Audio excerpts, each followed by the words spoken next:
else's turn would it be? I think they've had enough turns and they've really messed this place up, and we helped them. Oh well. Welcome to Outside the Box Open Forum. Excuse me, I'm your host, the very husky-voiced girl, Kate of Gaia. It's been a day. I had to go offline for a while there to defrag this machine so I could get it functioning at a rate that can keep with me. It seems to have succeeded somewhat, so got zero fragmented, completely cleaned, and just all squeaky. My computer had an ethereal shower today.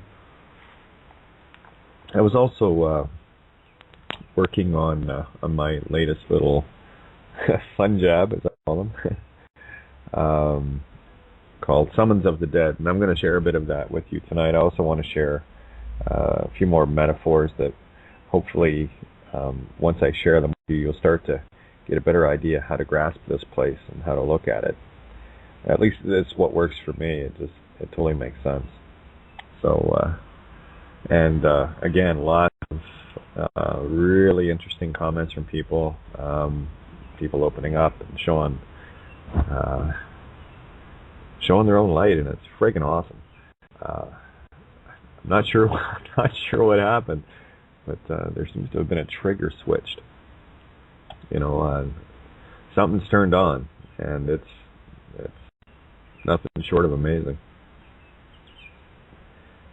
So I'm not sure what all directions, like every show, what we're going to go in, but I do have some things I want to share. I'll probably share a bit of the Summons of the Dead with you guys. It's of course written in my normal tongue-in-cheek style to people like the Rothschilds and the Queen, and titled entities like that. It's just the way I like to do it. I like to call people out on their shit. There's no skin off my nose. It's like, sorry, you can't disprove what you know you've done. It's kind of how it works. You don't need a court for that. If you smack someone in the face, well, you had the intent to do so, and you're guilty in the act. Whether or not anyone saw you, it doesn't matter. Who saw you? You morons. That's the amazing part about people lying, especially. I've had many in my life lie straight to my face, thinking I didn't see it in their eyes. But anyway, who do you think you're fooling? You ain't fooling me, and I'll tell you something else. You ain't fooling you either, because the intent is there, and that's the joy of this game. Once you start, really getting a handle on it, you start seeing it for what it is, and you can run, but you can't hide. It's an opening line from a song years ago. Actually, really cool tune. Very difficult song arrangement to play, but just lots of fun to sing. And I know I've got it recorded somewhere. A lot of stuff we didn't do in studio. There was so much material we just didn't have the money to record, and a lot of it was done on reel-to-reel and saved that way. And of course, I've got boxes of those. So I've got a bit of going through, but not right now because there's more important things to take care of. The songs are there, and they can wait. I found a few more, by the way, on my computer. I was going through my main machine. The computer. This is why I have such a hard time with these computers, because my main unit is it's got a terabyte memory. I think it's got like 5 or 6 gig RAM. This thing is psychic, right? It's already posting, like writing before I hit the keys kind of speed. So it's just kind of nice to fire it up last night. I actually got it open up. One of the cards is loose, and I'm having a hell of a time. I can't get it online. That's the problem. There's some sort of it's built on Ubuntu, sort of like the Mac setup, and I do have an interface VPN. I'm not sure how to configure it. Maybe I'll chat with one of you computer gurus to see what I can do about rectifying that. Because once I get that machine online, look out. And of course it's got my big screen with it. It was my main computer, so I'm looking at a 24-inch screen. So I'll tell you, my eyesight's getting better having to look at this screen. But I really even had a chance to scope what's been going on in the illusion today. But I assure you, it's all metaphor anyway. So let's start with that. I had a couple of things come to mind today, in particular. Of course, it's always triggered by someone saying something, and it was a post on Facebook. Bring out your dead, bring out your dead. You know the scene from Monty Python. I think that was the Holy Grail movie. I'm pretty sure it is. I've got it. But yeah, and that movie's just loaded with metaphors. But let me see the metaphor. For those that don't know the scene, it's you've got the Monty Python crew, and they're all, of course, dressed up as slovenly peasants, and filthy, and a typical rendition of medieval England perspective, right? Apparently, everyone was filthy, but and that's a metaphor in and of itself, right? So, but anyway, the scene is there's this cart getting pushed along, and you got a guy ringing a bell, ding ding, bring out your dead, bring out your dead, and of course, it's the setting is the Great Plague, 1666. For anyone, there's really only one reference of a real-time experience with in a diary written by a gentleman by the name of Samuel Pepys. Of course, I had to study that in school in Ireland. It was quite a fascinating read. But anyway, getting back to the Great Plague, and that's effectively what this comedy skit is based upon. Can you see the metaphor in it? A couple other things happened in 1666 as well. A key date, the Great Fire of London, where London was, literally burned to the ground. And of course, I think it was 8 days later. I don't remember the guy's name, but had all the plans ready for the new city of London. I don't know about you, but my background is architectural drafting and design. I don't think I could design a city in 8 days. That takes a little bit of time. It's almost like it was pre-planned. Let's burn this thing down and build it in our own image, kind of thing. And woe betide anyone that dies. I mean, who cares, right? So, but here's the metaphor. So all those guys pushing the cart along, bring out your dead. These people are bringing up, dead bodies, and this one of the Monty Python guys brings out what appears to be a dead body of I guess his grandfather, and throws him on the cart. And the grandfather says, "But I'm not dead," and he's complaining to the one pushing the cart, and the one that brought him out, his grandson or son or whatever the case may be. And they're trying to negotiate the fact that this guy is dead, right? So long story short, Buddy reaches over with a club, and I believe it was a club anyway, and bludgeons him to death. So technically killing him twice. Now, for those that understand what the C'est Oui Que Vie is, it was the first papering over, claiming everybody as a result of the plague dead. And the way they did it was they made the announcement, we're going to declare everybody dead. And I'm not talking just in London or England. I'm talking the intent was to claim everybody on the planet dead. And that was the ruse. But here was the thing. Most of the people, the vast majority, like 99% of the people at that time, had no concept of, reading and writing. Notices would get put up and nobody knew how to read them, so it didn't matter. Ignorance of the law is not an excuse of, from, or by it, right? So, and that's kind of the premise that I work with all the time. You either have willful knowledge in something or you have willful ignorance. You're guilty of both. They're both equal to me. The all-knowing and the all-unknowing, they're the same thing. Equally responsible. So here's the metaphor. If everybody was declared dead, on paper, of course, only, and everyone bought into this illusion, then the metaphor of the Monty Python skit is this, right? Everyone is dead. Even the ones that appear to be alive, they get thrown on the cart until they get killed a second time. And if anyone would like proof of that, all you need to do is walk through your local cemetery, and lo and behold, you'll notice all caps. I think if you go to a lot of the very, very old, like the 1700s sort of cemeteries, you'll probably see, upper and lower case on the tombstone itself. But good luck trying to get that in today's world. Well, you can, but you kind of got to know who you are. So there you go. And unfortunately, most people don't know who they are. They have no idea what they are. Never mind who they are. And this has been my journey, and this has been what I've been trying to share for so very long. And it's getting clearer and clearer every day, every instant of the day. I actually had plans to be somewhere today, but they got changed early this morning.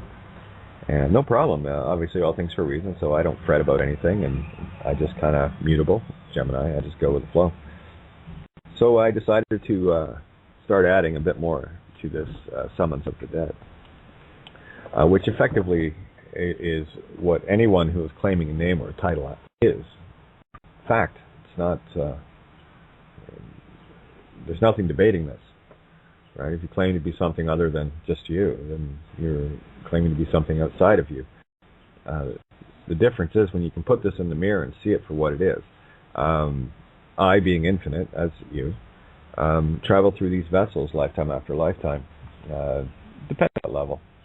And there's a post, actually, I want to read that Harry sent me, the magnanimous Harry of Fuck the Romans fame, sent me, and I had covered, or came across before, but isn't it interesting that things that are needed come into the present time just as you need them?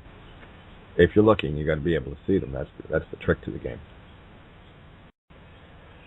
So anyway, if you carry a title or a name and you don't know who you are, then I'm sorry, you are effectively an idol of yourself, and that, I can claim only that for this vessel that I'm currently walking around in, I do have a moniker for it, and that's just for ease of communication for others to reference me, and that's all it is. It's just a reference. It's not a title or a name or it's just a sound that I answer to things like, hey you, yo bitch, hey Kate, yo funny looking being with the really, really hot legs. I'll answer to all of that, I promise. See how seriously I take things? Right? This is where I'm at. And it's amazing. I love writing things, especially regarding all of the wonderful happenstances in my life that got me where I am through the ignorance and thievery of so many. The only word I can think of is retarded beings, and I say that I've taken that whole politically correct thing and thrown it to the shithole where it belongs. I have no time for that. But where do I want to go here? Yeah, here we go. We take the most beautiful, innocent beings that are in our society, right? We originally labeled them mentally retarded, and then of course they changed it to mentally handicapped, and I don't see that as a handicap at all. Actually, I see that as a total blessing. Yeah, that whole bliss thing, right? But isn't it funny how they put it in the mirror? Because the only people that are truly mentally retarded are those that are willfully ignorant. The information there is not like I've been sharing, and countless millions of others have been sharing information in our collective attempt to wake ourselves up. So sorry, I don't let anybody off the hook. You jumped on the hook, you stay on the hook. That's how it works with me until you decide to take yourself off. And for me, it's not about you owe me. No. It's not about that at all. For me, there is no obligation except that which you've placed upon yourself. Sorry, that's it's like you order the salad, you eat the salad, that's yours, and only you ate it. So I'll leave it there. And I want to go to and great notes, by the way, while I'm on the messages here from Facebook. Timothy, absolutely, thank you. I'm doing a show with Mel V this week on Thursday. It was supposed to be tomorrow. I'm kind of grateful that it isn't tomorrow, because that would have been a marathon 6 hours on air, and my throat's feeling it these days. Now, so I will let people know. It's one of the opportunities rare opportunities that I get to be interviewed, and I really prefer being interviewed as to doing these.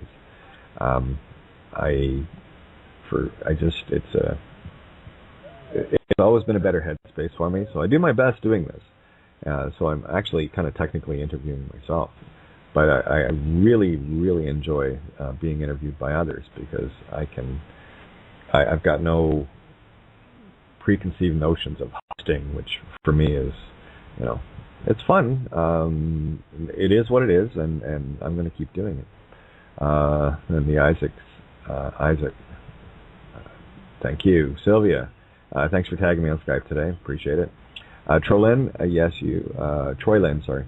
You have got a new page on Facebook called Starve the Beast, and love the concept, and it's exactly along the same lines of what I'm trying to get across to people, to stop feeding this vampire so wonderfully, Where are we here? That would have to be Harry.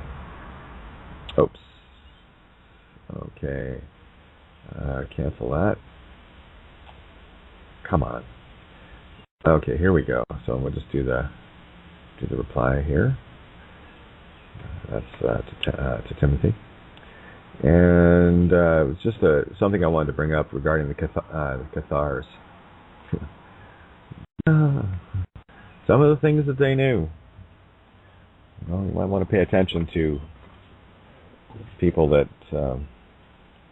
have seen this game from different perspectives. Now, here it is. This was from Harry. Thank you so much, Harry. This was a great revisit.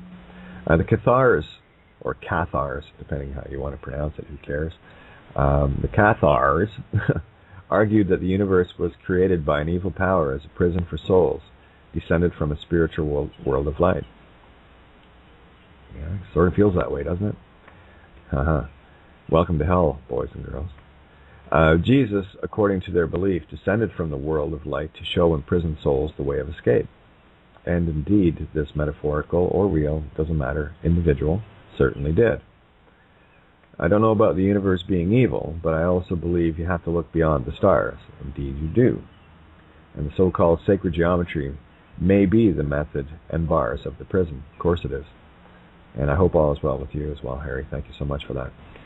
Yeah, the so-called sacred geometry is the method and the bars of this prison. That is the implantation of thought. That is why the Masonic have the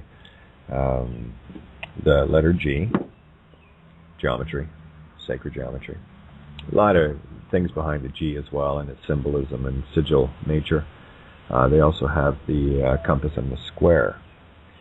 And for all those that understand nature will also understand that there isn't a straight line or a right angle in it. The only thing that is straight line and right angle is that which we in the physical realm create. We love making I'm a master carpenter, of course. I got really good at making perfect squares. Looking at things, walking into someone's house and seeing doors out of plumb and out of level and floors and all the rest. I don't care about that stuff anymore, so it doesn't bother me. Where else was I going here? I wanted to go down this list. I definitely wanted to touch base on that, because that was from very, very critical information. Again, it's all about the illusion that we're walking around in, and how we're looking at it. Can we look at it from the metaphorical position, or are we going to keep staring at it and be oohed and awed into oblivion here by the distractions? In as much as the Bible, and we've talked about this many times, in as much as the Bible is a metaphorical, allegorical book, it would only lend credence and make sense then that everything else must be allegorical and metaphorical as well. You cannot have one and the other. So you can't have your cake and eat it too. So you have to make a choice here. You have to be either caught in the illusion and seeing it literally and thinking somehow it's all real and it all makes sense, well, or you can look at it for the metaphor, movie that it is, and start gleaning the gems out of it. That's what I do. The less I look at things literally, the more truth gets revealed. And it takes a bit of conditioning, because we've been conditioned for a very long time into a literal way of being. Our programs run deep. They run very deep. There are things that we, have a difficult time letting go. In as much as people say they have complete faith in the universe, yet they won't let go of the things that they feel. I was the same way. Still working through that too. A lot further down the road than I was, a while back, where you put the faith, complete faith in the universe, and just let go. And that's effectively what, I tell you, it really wasn't so much for me a situation of letting go. It was me clinging onto the rocks and someone walking over with a pry bar and pried my fingers off to make sure I let go, right? Yeah, so we can do this willfully of our own, free will choice. Our universe has a way of saying, yeah, time for you to let go. Enjoy the fall. It's never the fall that kills you. My dad used to say this all the time. It's never the fall that kills you. It's always a sudden stop at the bottom. That's where you run into issues. So here's the thing. Once we let go in that leap of faith, we're not falling anywhere. We're actually lifting. We become lighter in the metaphorical sense. As more light, we create light. That's why we talk about light moods, You're light on your feet. It's because the weights and the worries have lifted off. And we do get these brief happenstances of, levity, if you will. And, of course, when we get embroiled in this illusion once again, it doesn't take much and it doesn't take long, we go back into our heavy-heartedness, which is not a good place to be as far as I'm concerned. I've been there, and I still go there on occasion. I think that's just me making sure. And it's also me knowing full well that I still have some emotional aspects to conquer. But I have the tools now. I also have the wherewithal. And I have the will to do it. That's the biggest thing. So let me see. Let me get into Summons of the Dead, shall we? Just want to get back to Facebook and make sure that I have a quick update on the. By the way, if you want to chat directly with me, Skype is the best place to do it. I'm checking that too. Let me see. All right. Had someone trying to call me on Skype. Okay, no problem, Steve. I got you. I'm going to bring you in now. See, that's funny. You just kind of go, ooh, something's calling me. And there we go. I think I got him. Just give it a sec. There. Okay. And of course, Maker Weapon Ninja tagged me as well. What do we got? Christopher Wren, thank you. That's exactly who did City of London Nights. Look at you, smart girl. Excuse me. Yeah, so it was Christopher Wren, 8 days after the city was razed to the ground, suddenly showed up with all these plans for a whole brand new city. What a clever bastard. Works fast too, apparently. I don't know about you, but I would hazard to say that even using AutoCAD today in the architectural design program, couldn't do it in a month of Sundays, to be honest with you. But just deprogramming. What I need you to do is refresh your page you're listening to and click on the Skype button there. That will bring you to the board. All right. Just scrolling down here in the chat room. Hello, everybody in Love and Stuff. I see you. Hello, Amelia. Hello, Jim. Hello, Sylvia. Hey, Ninj. Hello, Miss Hazel. Who else we got? Oh, now we got a few people going on here. This is good. All right. Oh, and Maud, I have my tea. Thank you. Don't need a coffee. All right, almost there. Okay. Just want to make sure. Have I got you, Steve? Yes, you do. Thank you. I just needed to listen. I've got a 9-year-old computer, and I run into usage problems when I've got, the show streaming and then have Skype going too. So I appreciate it. I was just listening. No worries. Yeah, because I use this for bringing people in. The problem is when I have too many people come in on the Skype, it overloads my Skype, and I run a bigger risk of getting dropped out. Right, and so that's why if I need to go, just let me know. But no, you're fine. Like one, I can handle, no problem. That's easy. Thank you. Oh, actually, here, hang on. I got something. I got Kareen. Let me just bring Kareen into the room. Oops, there we go. And this is where we chat. There we go. I thought she was already in the room. Okay. Yep, added you. All right, Kareen, I've added you to the Love and Stuff group, so that solves that. Deprogramming, I can't answer the Skype call. I'm already in a call. All right, so you're going to have to reboot your page that you're on listening to the show, and the Skype button will appear beside the phone number. Just click on that. It will reroute you onto the board for the show. Okay? Hopefully that sorts you out. Excellent. Okay. Let me see. Where are we here? Yep. No worries, Kareen. All good, my love. Oh, I got to share this today as well. I got a phone call from a young lady in Seattle.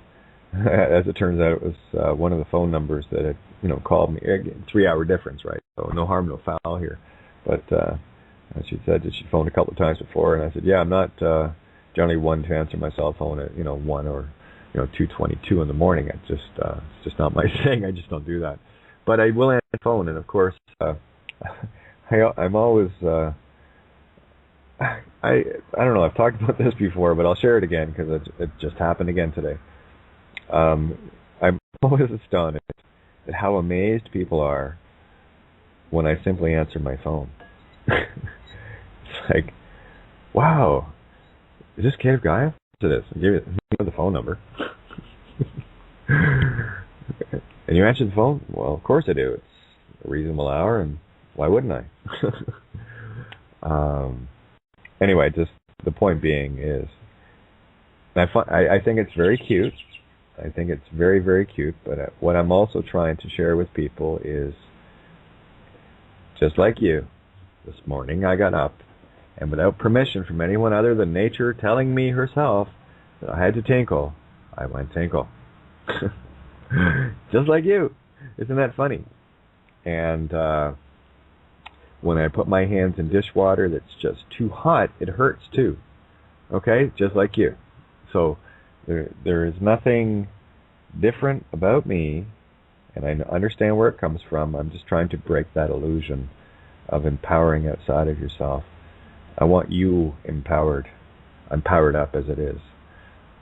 So this is the whole drive of what I'm trying to get across to all of you.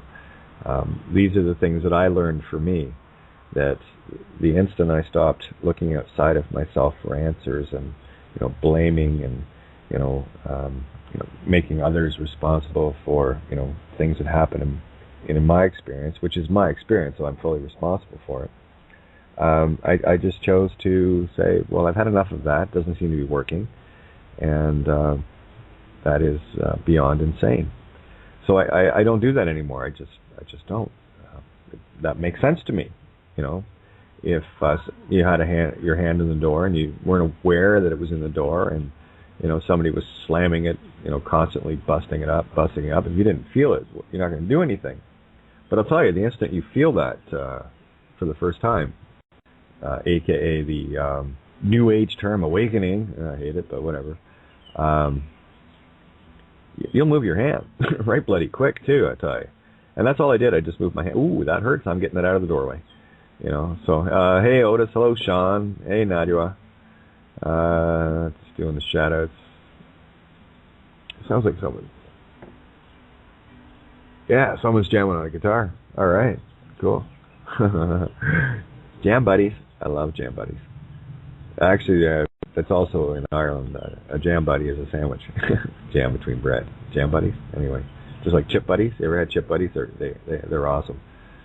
French fries and chips, as we call them. Between and not this frozen crap. You got to use a real potato thing. You actually have to physically cut it. That's all I like to do.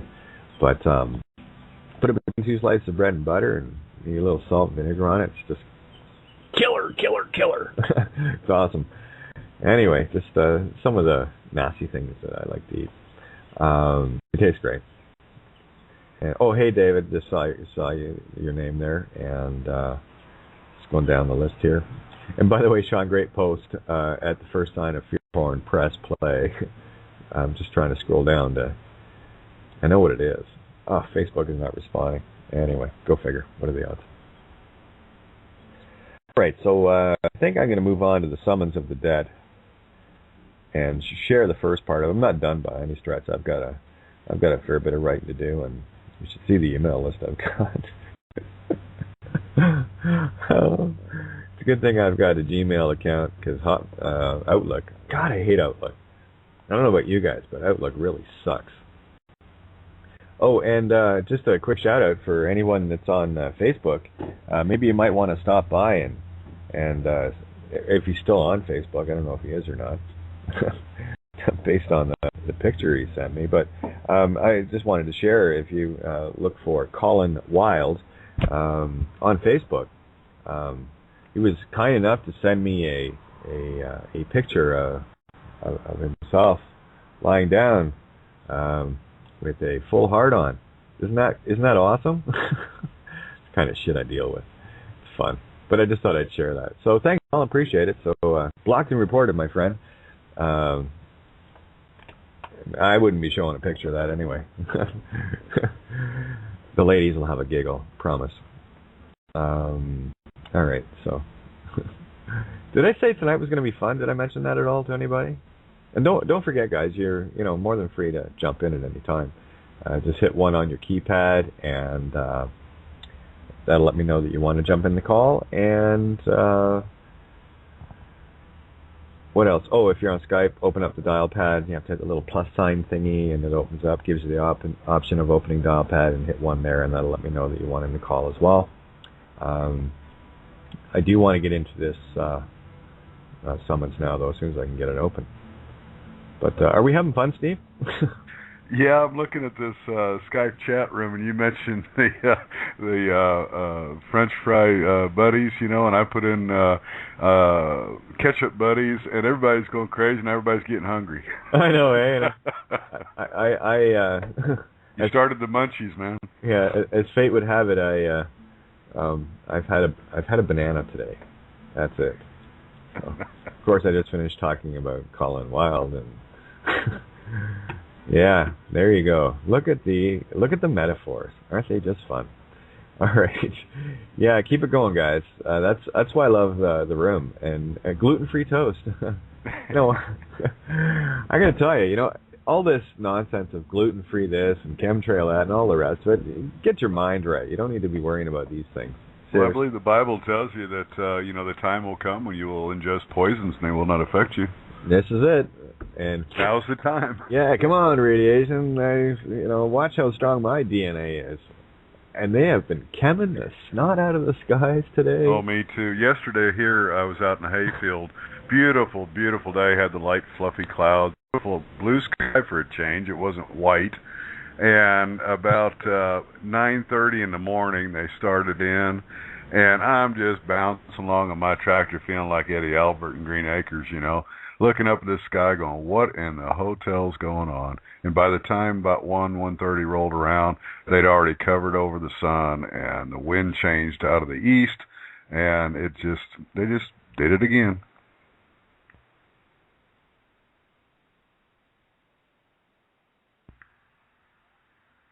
You still there?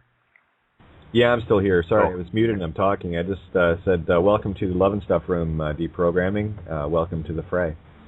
Okay, I just gotta find this thing. Where is it? Where is it? Where is it? Invocation, I shall be named. Oh, there it is. Summons of the Dead. This is just getting to be more fun every day, handing this stuff back. It's great. You know, the feeling of having no obligations and offering no obligations at the same time is quite a peaceful place to be.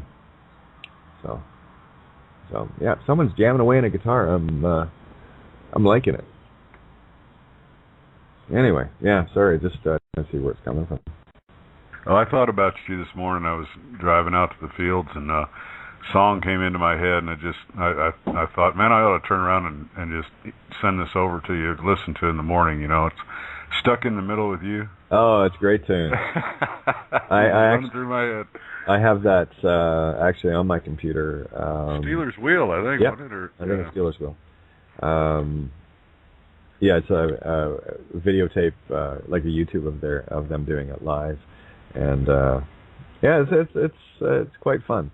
And boy, oh boy, when I look back at that time and think, you know, people actually dress like that.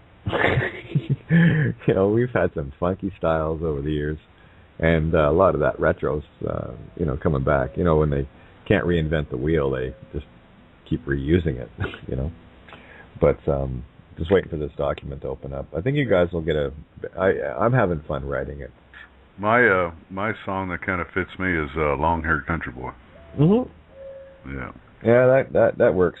That's that whole hillbilly. I used to I used to when it came around about kind of like my old hound liked to lay around in the shade. I always said my old Rosie hound liked to lay around in the shade because my best friend of 13 years was my Rosie hound, and she went on to fly through the stars today. She woke me up about 3 o'clock in the morning, crying at me from the porch, and I went out and laid with her on the porch for a while, and she was having some really, really, really hard times, and so we laid together and talked for a while, and I left this morning, and I told her if it was time for her to go, if she was tired of it, that was fine, that I could take care of myself, and that the only thing is that I would hope that she would find a way to go by herself because I wasn't in a position in my heart to help her with it. And I came home from the hayfields today, and she was laying underneath a shade tree with her head over her paws, looking like she was just peaceful as could be, and she had passed while I was gone. So, great spirit flying through the stars. What a beautiful story. Thank you. Yeah. These are the days, are they not? Yeah, she knows it was getting to the end, and you know, she seen me through 13 years of some really really crazy times, and so it's you know, all love and respect to her. She stuck it out longer than she should have, but she wanted to make sure I was safe. So and all she good did. things. So yep. There's your metaphor. There's your mirror, and what an astonishingly beautiful mirror. Yeah, it's there are no words really for that, and this is one of the things too. One of my you know, hidden rules of contracting was if you didn't have a pet, I didn't work for you, because you don't understand love, and so you have a furry family member. Yeah. Or a family member of not a furry kind too. I mean, you know, it's that taking responsibility for something greater than yourself, and making sure something is cared for. Oh, and like Ninja reminded me today when I talked to her that when the time's right, all I have to do is ask Rose, and she'll find another one for me. There you go. You know, that's and they show up. You know, they do. Yeah. Kareen. If you're on BTR listener, it'll be a listener number. Let me have a look at the board here, and then I'm going to get into this little document thingy. You know, everything is. See, that's the problem with a small screen.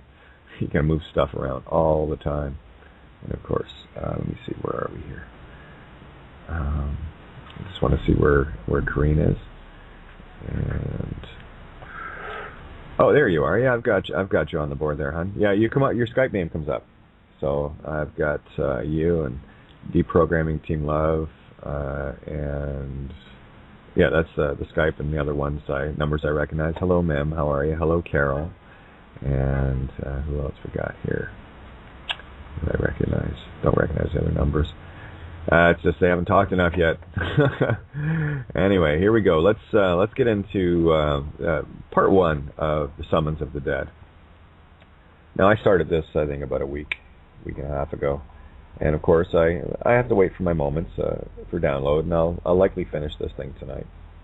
It's going to take a fair bit of writing, and of course it's going to take a fair bit of sending. There's probably going to be a few thousand people getting it, so it's going to take a few days to get it out to everybody. Doesn't matter. I'm in the planting. It's spring. I'm in the planting seeds mood. So here we go. Summons of the Dead. Oh, it sounds ominous. Well, it's what a courtroom is. So here we go. Be it known universally that all entities named in this summons are, in fact, dead, by virtue of their own free will consent to be that name that is Crown copyright. Whereas all who use that name or any variation, title, symbol thereof, thereon, and herein are, in all legal matters, legally and lawfully dead. The use of any all Crown-owned copyrighted names, titles, and references to the claimants of the aforementioned and hereafter is merely for clarification, where only fictions, dead persons, may commit fraud using such things by virtue of acts in relation to any and all legal joinder in willful knowing or ignorance of, by, for using such names, and why courts, church, state cannot proceed in any hearing with the living. They are merely the dead, carrying out the dead. For ease of clarification on your part, I, the living, will clarify your status, the dead, in customary common speak, where my words and intent are mine, under seal, where none may assume or presume alternate definitions of any words herein as anything other than my willful intent. Any ignorance of the facts pertaining to language, langage, tongue pledge, is solely yours where sigils are concerned. By one's actions one is known in that act and is fully judged of self, where none other may judge lest they be judged, and where intent is exposed by all acts within self only. In layman's terms, when you commit an act of harm against another by omission and or commission, you stand judged in, of, by, and for the intent that preceded any and all acts in the instant they are created and manifested willfully by the one enacting that intent, where ignorance of universal divine law is concerned, and where the act is recorded eternally. For the less intelligent, loving of you, and the more criminally minded, I will keep this as simple as possible for you, since programmed minds such as yours may find it difficult to grasp the notion of your own criminality and psychosis, but rest assured, you know in your own heart, and are self-judged accordingly in the eyes of universal divine laws, that none can trespass. Please keep in mind that some of you included in this message are known pedophiles, thieves, liars, deceivers, murderers, slanderers, kidnappers, human traffickers, rapists, etc., and it matters not that I know this, but rather the fact that your own heart and mirror will prove this to yourself beyond any shadow of a doubt. As an easier and simpler example to comprehend or understand, it matters not to me that a City of Guelph police agent stole one of my father's gifts left to me when he passed on, only that the one that did it is guilty and self-judged in that act regardless of all things to the contrary that may be claimed. The simple fact is, it happened, and that act can never be undone. I would love to offer forgiveness to all, but unfortunately, in the act of forgiving anyone, you have judged them as having done something wrong. Judge not, lest ye be judged, etc., as stated previously.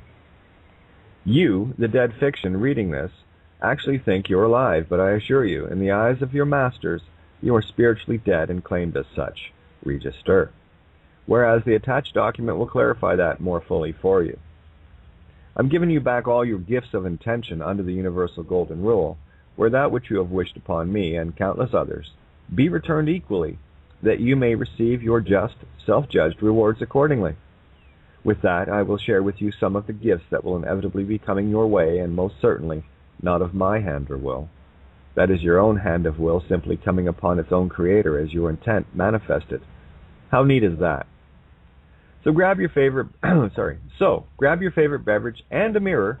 This one is going to take a while to read, but I'm sure you'll enjoy it because it's all about you. Read it or not, I care not either way, since my intent is known by the divine universe and it is recorded under my seal and covenant where all contracts are made. And only your seething fear of self-realization will keep you glued to this little essay, email, sealed notice, or will have you run away like a scared child that some of you have raped or aided and abetted in their being raped. Let's see if you can be as graceful in your own self-judgments and trials, tribulations, as I am, while some armed jarhead has his 300-pound boot on your throat, shall we?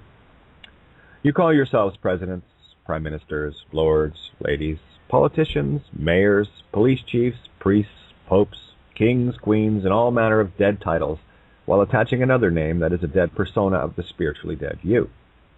You hold the chains of office, posts, ranks, offices, etc. ad nauseum, further instilling your own servitude to another master. Matters not to me that all bar are able to use that crown copyright name, or names, or not, since they are still serving another master, and I'll save your brain cells any of the known details surrounding that. That being said, let's start with the fraudulent land transfer in relation to 7 Dalebrook Place, Guelph, Ontario, Canada, N1E1A7, using all caps since we're dealing with cross-jurisdictional invasions materials such as UPU, UCC, etc., shall we? Got to talk to them in their own language, right? All right, so here we go. To begin with, perhaps you'd like to know some of the main parties directly involved in this little fiasco, where they can see themselves in their own light, and perhaps their role in this nifty little fraud. I'll keep it local since most of the real parties wouldn't make sense to you because you're not used to following anything but your flowcharts of crime. Yes, you're very well trained and very obedient to your programmed ego. Your masters want it that way. Since every city's mayor is the chief magistrate judge in their corporate jurisdiction, they are the ones most culpable since all activities carried out by any of their officers by proxy, since the mayor is and are the only elected judge in their jurisdiction. But then most people don't know this and are deceived via non-disclosure of this fact into giving up their consent, where I have not. Thus, no jurisdictional boundaries. Besides, these jurisdictions only apply to the dead fictional name anyway, where most also don't know this, save the few that do, and uses information to steal, rape, and pillage from their fellow man. Now we enter into interjurisdictional folly, where the mayor of Newmarket and Toronto are also involved, since the law firm KRMC is based in both of these cities, where KRMC is the prime go-to robo-signing law firm for matters of this nature. I find it ironic that they claim to specialize in fraud issues, which explains their expertise in committing these acts at the behest of their masters, Crown Church State, and their greed. What is evident by observation here is collusion and conspiracy to commit fraud, etc. et al. By 3 mayors, by of 4 in as omission commission. Every crime committed by any officer, crown agent, employee, justice of the peace, etc. et al. Within the corporate city jurisdictional boundaries are all answerable by 2 of 4 the highest judicial official, which is the mayor/chief magistrate elect. Ignorance of the law, divine universal law, is not a defense of or from the law, and I'm not speaking of statutes and legislation which only applies to those consenting to a dead crown copyright name. Again, no silly court game is required to expose and see the truth, nor does the truth require your belief inasmuch as a crime committed is thus committed and shown in the actions of the intent after the intent to do so was created. For the more feeble-minded, here's an example of that. If you steal something from another being and you know you're stealing or not, your intent is known in the act of the theft because you committed the act, and no court is required to prove that which you already know. This is where I leave others to reap the creations of their own intent, where they, by divine law, will experience their manifest intent via the golden rule, i.e., what goes around comes around. Such is the nature of things and creation itself. Since I can only judge and ultimately forgive myself, I cannot and will not judge another. Judge not lest ye be judged, and I willfully grant your wish to experience your creations of intent. Please note that all dead fictional corporate crown copyright names mentioned herein will only be used as a reference, since it is the living soul/spirit that is reading this I'm speaking to, where this list is not as complete as I'd like it to be. It matters not, because every entity that ever referenced the aforementioned names mistaken for me or those living souls alongside that mistaken identity is implicated by willful knowing commission, willful ignorance omission, regardless. All contracts assumed, presumed of, by, for, in, at, as, etc. at all, church, crown, state, are created in deception, non-disclosure, fraud. Again, what is contained here require your belief where your obligation is to confirm.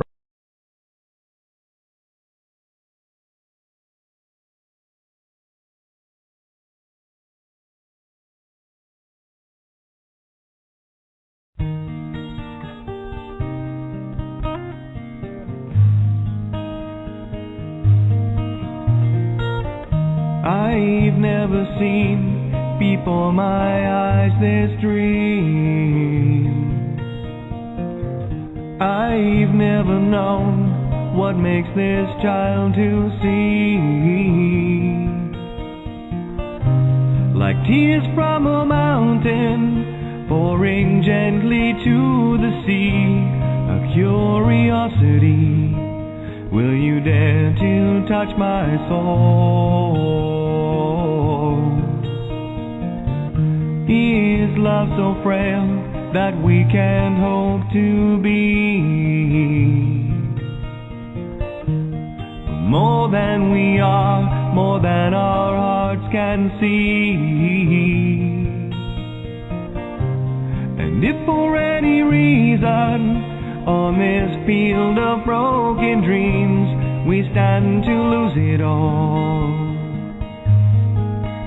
then for you, yes, I do it willingly.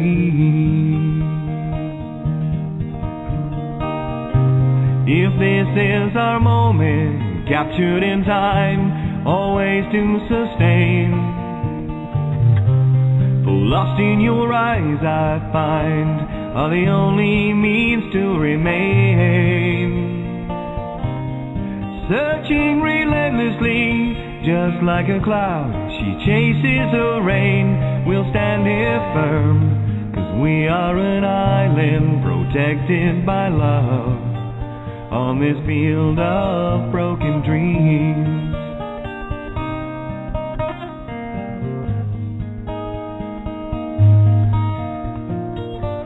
It's never clear, this path of destiny. That's why we're here, to find our need to be. Elusive as a rainbow, we can try to steal her gold, but she'll give it willingly. Will you dare to ask her though? We'll find a way, we must believe in us. There'll come a day, we'll soar, and when it does, the sky will have no boundaries. I will challenge every sea, I will never lose this dream. 'Cause for you, yes, I do it willingly.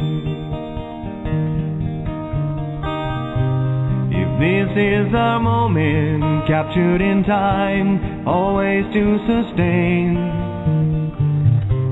for lost in your eyes I find are the only means to remain.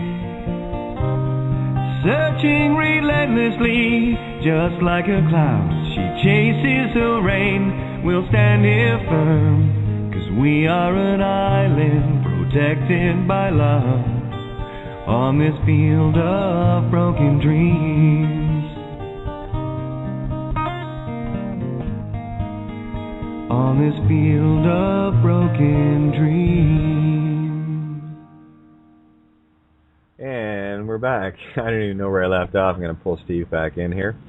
Oh, yeah. I probably should have preempted that a little bit, thinking, or telling everyone, the chances of me getting bumped off this call a few times tonight, pretty high. I'm going to be sharing some stuff that certain entities aren't going to be liking too much. Oh, well, cry me a river. Okay, and I did pull Steve in here. I just want to make sure. Okay. Well, if you can join the call, Steve. There we go. Okay. Anyway, I'm not even sure where I left off. So, maybe I should check love and stuff and see where I left off. Oh, hey, Vanessa, how are you? And Bumbleia, woo! Actually, you're in the chat. This is sort of thanks, Ninja. I just said it, and you already wrote it. You're in the chat, hon. Anyway, if anyone was actually paying attention, did you guys hear the bottom line is this? You guys are funny. Yeah, I can't use that chat because no worries. So worry about I can't use that chat because it freezes my computer up. So that's why I stick to Skype and my Facebook page when I think of it. Anybody? Hey, Patty. Anybody know where I left off? Okay, let me see. Well, Mim's here. Maybe she knows. So I'm gonna ask. I was just gonna say I thought I did hear. The bottom line is that if you could go back and read the sentence right before that would help. Okay. Well, what I'll do is, thank you, Mim. I'll leave your line open. I'll read the last sentence of the previous paragraph and continue on from there. Great. Right. So you can do. And this is going to get posted up anyway, like worldwide. So everyone will get. You know me. Here it is. Here's my underwear. Throw it out there and see what sticks. Hopefully it doesn't, because I do laundry. Anyway. This is an amazing piece of work that you've done here. I'm just, wow, things are firing off left and right as I'm listening. Go ahead. Yeah, it's kind of neat, when you start letting go of this stuff and handing it back, and Golden Rule comes into play, and they don't like it, and that's great. So hack me all you want. Oh, look at the planes and the chemtrails. They're just like zooming overhead today. Crazy. Beautiful. Well, I just want to say you're protected, Kate. You don't have. I know. The energies are so high today. It's just like, I wonder if anybody else is feeling this. It's like, oh my gosh, it's like everything is just expanded. Like, one of those days when I talked about shining with the strength of 1,000 suns. But it feels that way all around me. Like our world is in some kind of a bubble today. Oh yeah. Welcome to Gemini, baby. I'm in my power right now. This is my I know thought. You're in your zone. It's wonderful. Continue on. All right, so we'll do the last sentence and I'll carry on from there. And again, this is not complete, so I've still got a bit more fun to put in it, but I assure you this is fun. So here we go. With the passing of my mother and father, all marriage, crown, church, state, etc., at all contracts are null and void upon their true deaths, thus rendering me in clausula rebus sextantibus toto genere. By the way, for those interested, you will find all the definitions of that and how that works in the invocation of the CRS, or as I call it, the invocation of the cross. It's time for the double cross on our side. If you don't know what that means, you will need to shake off your willful ignorance and look it up for yourself and reach beyond your very programmed mind. Keep in mind who this is going to. The ones that aren't listening to the show right now, maybe a few that are. And I will make sure they get a link to all my shows so they can hear, where they can get their daily invoice from me. See how that works? Here we go. The bottom line is this. You have been duped into worshiping a false god via literal interpretations of the Bible, which fully explains the chaos of this world. You have been duped by your own greed, ego program, by a system that feeds on your willingness to sell out your fellow beings here to satiate that greed, ego, and makes cannibals of you via fiat paper, pay-per currency, that is created off the bond obligations called birth certificates, and is the literal skin off our and your backs. You are a bank account number in the City of London state, see /bond numbers. You are surety for a bond/debt obligation where your consent to be such is mandatory for this ruse to continue. Please note that this information is given for your benefit and for the benefit of the countless media, law firms, courts, churches, politicians, etc. et al. That are receiving this little gem of truth. Let's set the players on the stage, shall we? Let's begin with former Chief of Police, City of Guelph Police Services, Robert Davis, who set out on a campaign of hate/control on Gregorian civil calendar date, May 26, 2010. My paper trails and files are impeccable, by the way, and never mind the countless radio broadcasts/emails, etc., where this information is also saved and recorded for your referencing enjoyment. Thus began a campaign of harassment where even the City of Hamilton Police Hate Crimes Unit joined in the fray after September 1st, 2010, were my exposing the corruption of the entirety of the system you worship, shown in Judge Bows to Sovereign YouTube video. That one is easy to find in that many millions have seen it and reposted, where a simple web search on your preferred search engine will find it instantly. Inasmuch as I am genderless, I present alternate perspectives of my toto genere. This harassment also came from officers of many jurisdictions, yet, suffice it to say, S.E., all involved are known by their actions, intent regardless, in commission or omission via knowing and or ignorance, where divine natural universal law cannot be trespassed. The entities listed by their dead corporate fictional titles are those most directly involved, and it is only for mere reference for others that need to know them by their actions only. For a quick reference as to why they are in fact dead persons, visit any graveyard to see the names of those who never were deemed living by the all-capital money spellings on the tombstones. You are the allegorical zombies, or the walking dead, so fervently displayed in various forms of programming, media, but then you are trapped in the illusion of your masters. All names that follow are connected to the living, acting entity it references, acting in their roles accordingly. Mayor Karen Farbridge, City of Guelph. Mayor Tony Van Bynen, City of Newmarket. Former City of Guelph Police Services Deputy Chief Brent Eden. Wellington County Sheriff.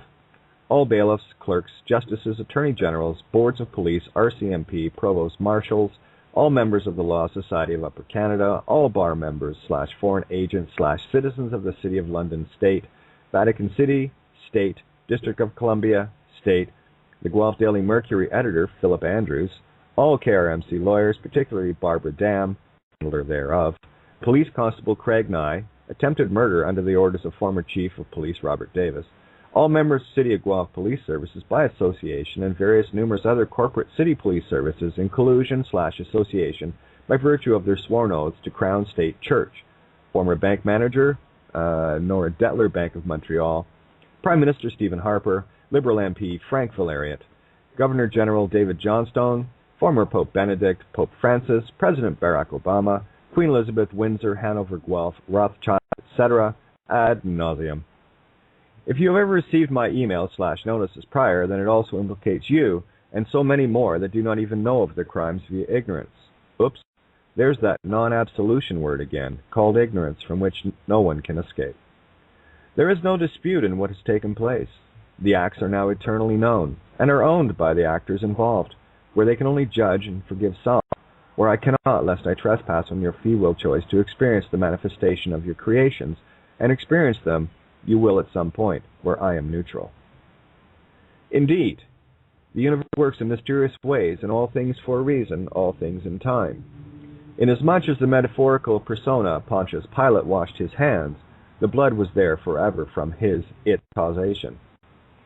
Things you can look forward to enjoying are partially listed as follows, but be assured, I know by observation without judgment, all of which I experience in the now moment, instant of past, present, future.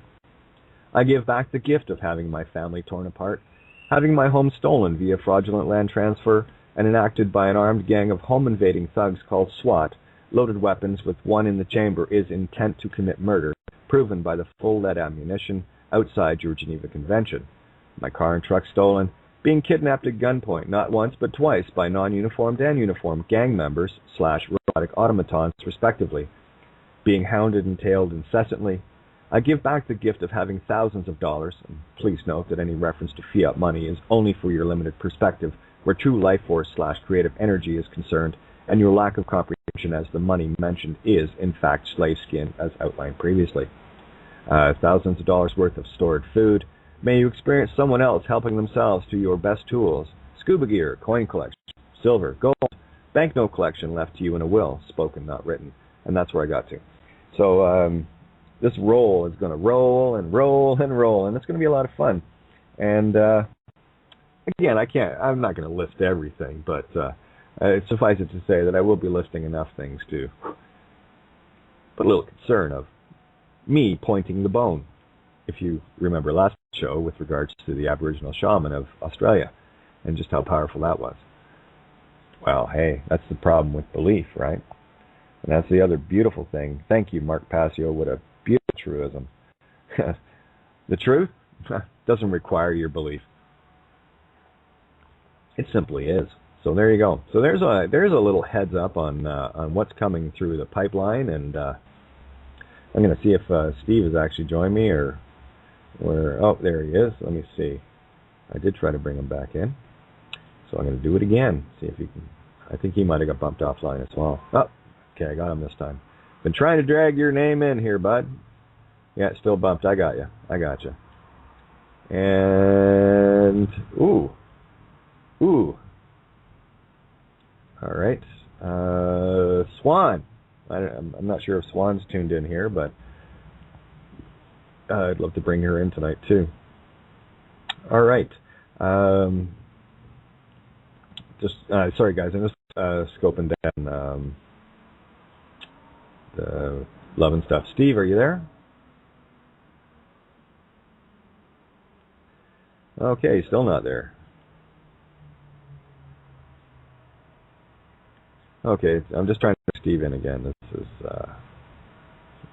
Skype's just being crazy tonight. Anyway, so how's Mem doing tonight? I'm doing good. There you are. Are you talking to me? Are you talking to me? Oh yeah. You talking to me? Oh man, I've just got so many things rolling through my head here right now. Somehow I think that by the fact that you're, have been inspired to write this. I'm getting a little echo. It could be due to my system here. Is this too loud? No, it's fine. There's no echo on this end. I don't want to be hot or cause an echo. No, you sound great on this end. Okay, I was just thinking that somehow this is a public notice. Oh, whether for sure they ever get it or not. And I was thinking the other day, God is waiting. And what is he waiting for? He's just waiting for someone to notice the things that you're, in this instance, as an example, he was waiting in your situation to see if you were noticing and hearing the inspired thoughts that were coming to you, and that you would trust that you would have the ability to write those down, that you would be given both the time and, that you would be able to retain the download long enough to get it out there, because actually, by your putting that down and by your sharing it, it is proclaimed throughout all creation and absolutely, and the all record. creation. Yep, and so it is known by way of the fact that all that, even though these people that you're talking about have not, literally read it or heard it yet, but still, I know in my heart when I'm hearing you, I know how it's affecting me and what it's doing to me, and I when I went through a situation many years ago of my own personal trauma and waking up, I remember hearing that voice within myself, and I said, when you hear that voice that speaks to you and you cannot lie to that voice inside of you, that is God. Call it your higher self or whatever you want to, but that is truth speaking. And I hear truth speaking in what you've written here. Well, that's a direct connect to creation, right? It's direct connect to creation. It's direct connect to creation. That's what it is. Absolutely, and everybody has this ability. Totally. Everybody has this within them. I don't know. Probably most of the people listening to this call know what we're talking about. But there are some people out there that, if they're still looking to the God outside, and thinking, that they have to go through someone or, something outside of themselves, yeah. Something, a process like doing certain acts or through a particular person to be able to have God speak to them through that person. This just, it goes so far beyond that. What I imagine is that the story about the children of Israel when they were when God came down on the fiery mountain to speak to them. What I learned in some studies that I had done was that what happened that scared them was that every single person was hearing what God said at the same time inside their self. But I guess when they communicated with each other and they said, "Did you hear that?" they all heard the same thing. But it was going on inside of each one of them. Well, that's and so it was like this mass. The fire you're speaking of is the connect to the Fernax, which is, I've talked about the brain being the interface, right, the biological interface, and all of these stories are actually, as you're aware, are allegories, total. There's nothing literal at all in the Bible. Period. It's all allegorical, and this is what people need to get. The fire, the burning bush, and all these references are referencing the awakening, the fire within, the light, the Fernax. Bill Donahue has a great series, a whole bunch of them on this, Oda Santo, and showing the biologic, the astrologic, all the rest of it as it's contained layer after layer of truth in this book. Again, all things are known. Everything is there in front of you if you can translate it. And that's what we're doing now. We're learning to translate this literal quagmire that we are in into the allegories and metaphors that are really being shared. And that's where I'm at. And it's like I said earlier in the show with regards to Monty Python, that was an allegorical wake-up call to what the Sestui Vie was all about. And it was shown in comedy, and it was shown, whether they were aware of it in their, state of mind when they wrote the skit. I highly doubt that they wrote it with that that concept in mind. However, that's the joy of truth, because once you understand how to see truth, and only can you see it in allegory and metaphor, things start making a whole lot of sense real quick, and that's where I'm at. It's like when I look at the allegory of the double cross in terms of the key rho symbol, which is actually the antichrist symbol that Rome uses, Roma, right, the opposite of amor, the mirror of love. Who'd have thunk that that the X could be reversed too? Of course it can. Hold up an X in the mirror, and what do you got? Well, you've got the mirror image of the same thing, but it's actually the mirror image. So it's not completely. Well, it's completely identical in opposite way. And these are so simple concepts, but they're so difficult to translate or transliterate. I just I'm working at it. I really am, and I'm hoping, and based on what I'm seeing, people are getting it. They are catching on, and that's just me beating myself up as a Gemini communicator, right? But it's so true. I mean, the gift that I got with songwriting goes far beyond the songs, far beyond. What it gave me was the ability to sit down and shut up. Get into my... I love that line. I love that line in the song that you played, where it says there's no limit to the sky and I challenge the sea. Yeah, the sky will have no boundaries, I will challenge every sea. Right. Yeah. And there's been a measure in my life where I have walked in that, which is the walking outside of, when you walk in this, when a person realizes walking in that realm, it supersedes the 3D, and that's why I'm so glad to hear you speaking the way that you are, writing the things that you're writing and communicating what you're communicating, because I can just see people flocking to hear this call, because something is happening in many people because of the things that are being spoken here. And it's wonderful. Exactly. It's awesome. That is the universe at work. These are the seeds we plant, yeah? And when the intent is balanced, when there is no... When you are completely neutral in the 0 point of intent, that's where creation manifests. Nowhere else.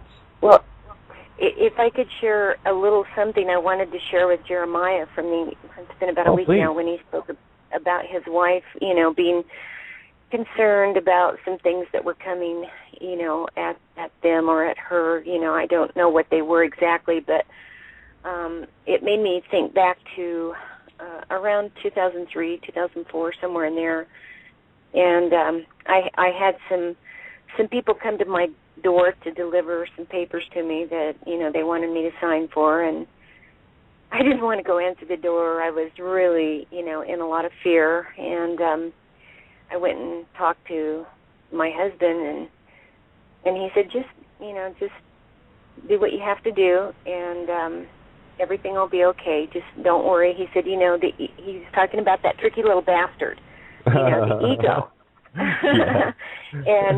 and how the ego comes up in us, and he said it's like somebody is in front of you with, these kind of placard signs on sticks, and they're flashing one right after another. What are you going to do about this? What are you going to do about that? What are you going to do about this? What are you going to do about that? And it's just like constant, and you get in that that monkey mind of stress and worry, and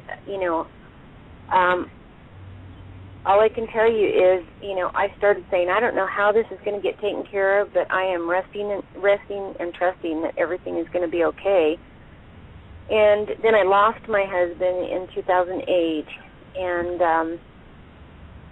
there was only a small amount to get by for a short period of time. I had no job. I still had children at home. I went to see a family member in another state, and we had extra people actually living with us at the time, which had their own issues. Other people should, right? Yeah. And anyway, I took this trip, and when I got to where I was going in this other state, it turned out that I opened my mail, and I found out through a little home business thing that I had been in that they were contacting me to let me know that the 3-letter agency had been trying to find me for several years, and that there was, a back something due, and I thought, this is like going back over a period of like 6 years that needed to be, Was this the iris of the one-eyed god? Yeah. Yeah. And well, so here I just want to outline something really quick. Well, Hold your thought. You'll love okay. You'll keep love going. Keep going. You'll love this story, and I hope this helps not only Jeremiah and his beautiful wife, but maybe some other people too. So I'm there in this other state. I was there to visit, for about maybe a week to 10 days, and was supposed to come back. And I open this mail, and I find out they're garnishing my little home business that, I make maybe $15 or $50 when I get a check. And I have this debt due going back to 2003, and I have no job. And so while I'm there, the parents of the person that I was staying with, they said, "Oh, we love a challenge. We'll help you with that." They took me to their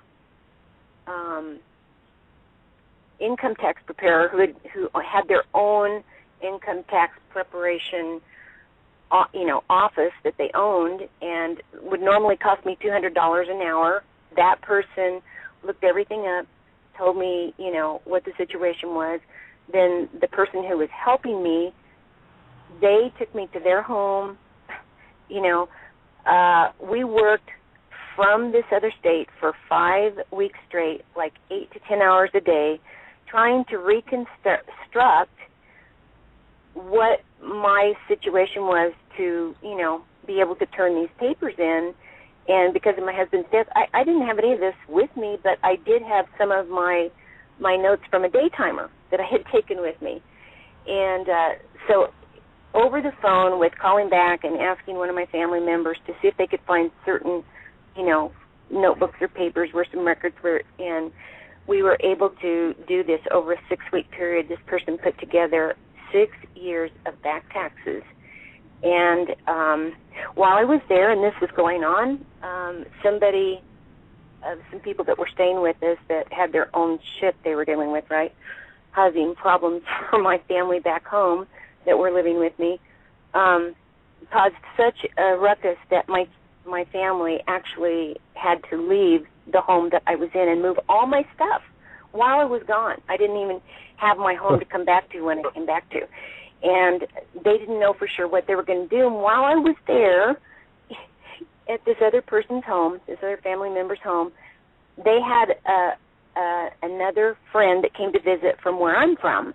And that person fell in love with me and was a dog lover, had 8 dogs, and they had a home that had been on the market for a year because they had moved out to the country with all their dogs. And I had a beautiful golden retriever, and they loved me and didn't want me to have to lose my dog. And this person said, you know, when I get back, I'm going to just give the keys to your daughter, and they can just move your stuff to my home.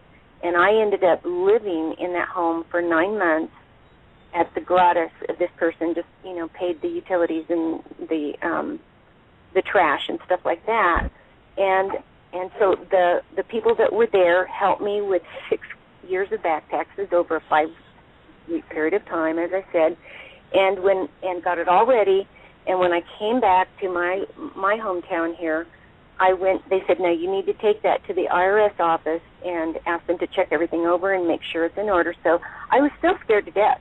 I got in there, and the lady that helped me turned out to be the head of the IRS there.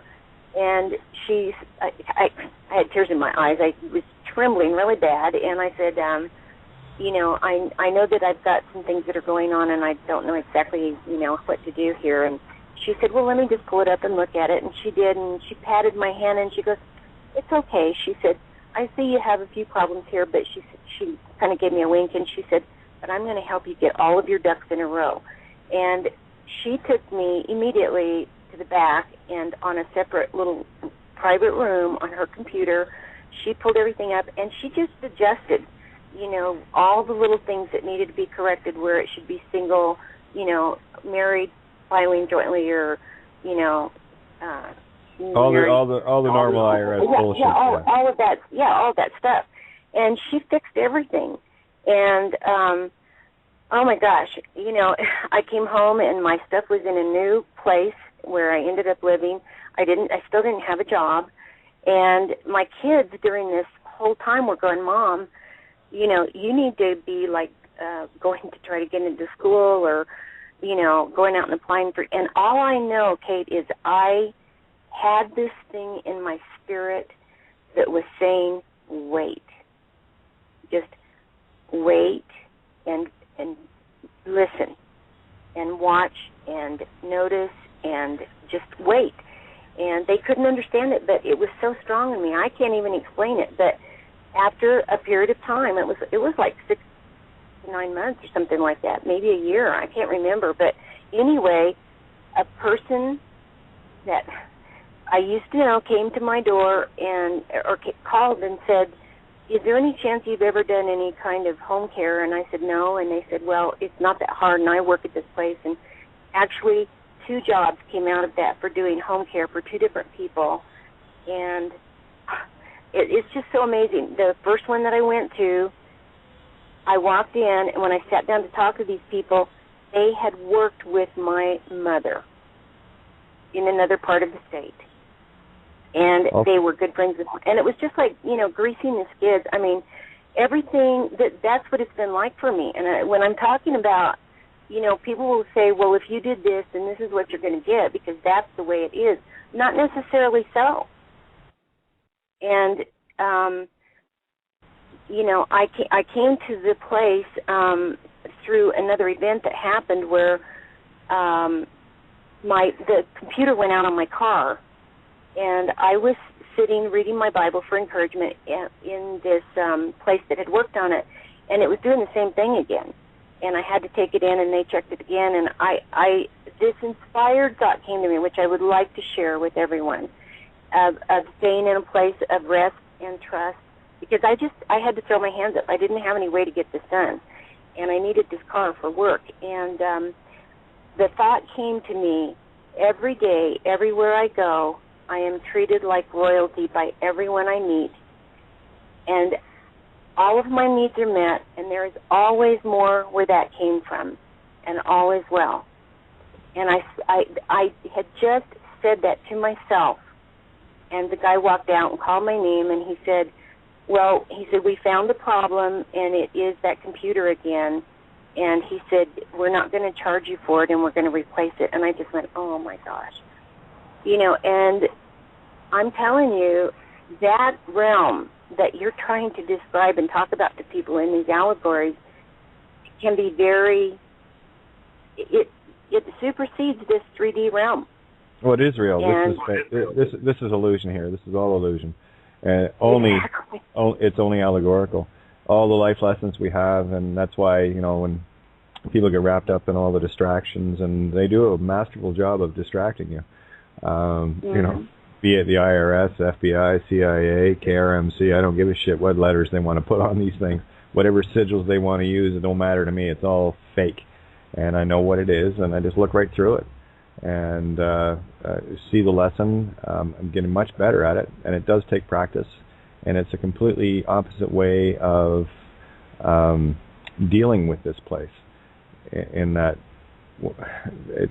it is beyond surreal. And this is the power that everyone has within them as creator, a spark of the all-spark. Well, and I don't know the stuff that you know. I don't know the ins and outs. I mean, I've been exposed to some things, and I know that, that a little bit about fiction, and I understand the illusion, and I totally agree with that.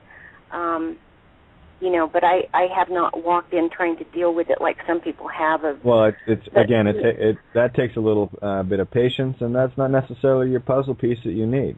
And that's the way I feel. I feel like the puzzle piece I need is what's coming, with what's coming together between all of us talking here on this, is that this is the real deal. Where you're coming to with the Ho'oponopono and the letting go, that whole letting go thing, and then not being attached to, even wanting someone to pay with. Yeah, exactly.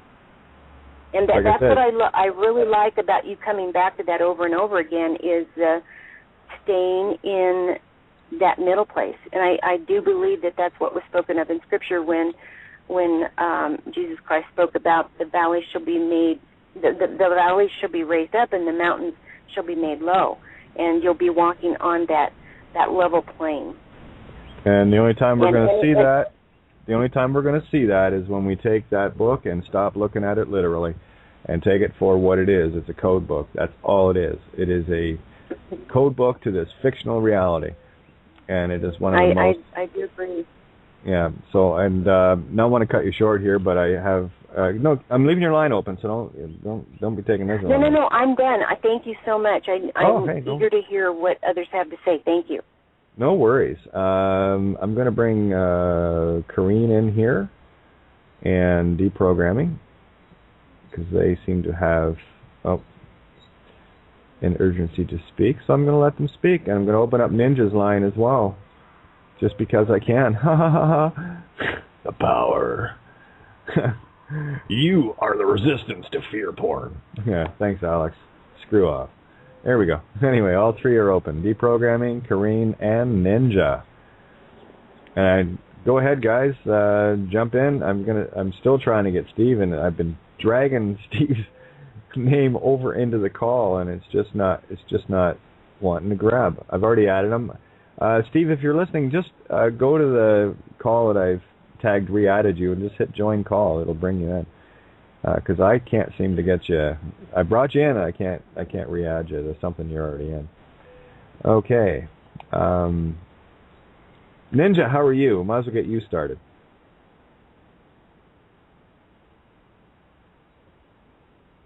Hi, Kate.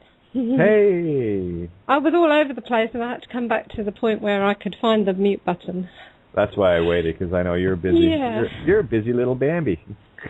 Oh, busy. Yeah. Yeah, I don't know what I want to say, if anything, at the moment. Okay, no problem. Yeah. No, it's all going on, isn't it? Yeah. Oh, exactly. Well, we got Kareem. Are you there? Your mic is open. Hopefully you have a headset.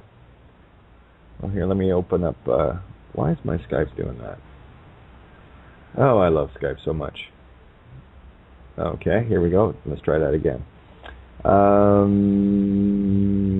Yeah, deprogramming. You there? Okay. Guess nobody wants to talk to me tonight, other than them. It's all good. Carol, your line's open. Are you there? Okay, no one wants to talk. All right. So I'll just keep talking then. See how that works. Yeah, one of the. Okay. Actually, no, it isn't deprogramming. Your mic is unmuted, so you got to unmute yourself on your end. So, hey, just gonna ask, want to join in? Okay. Just a simple yes/no works for me.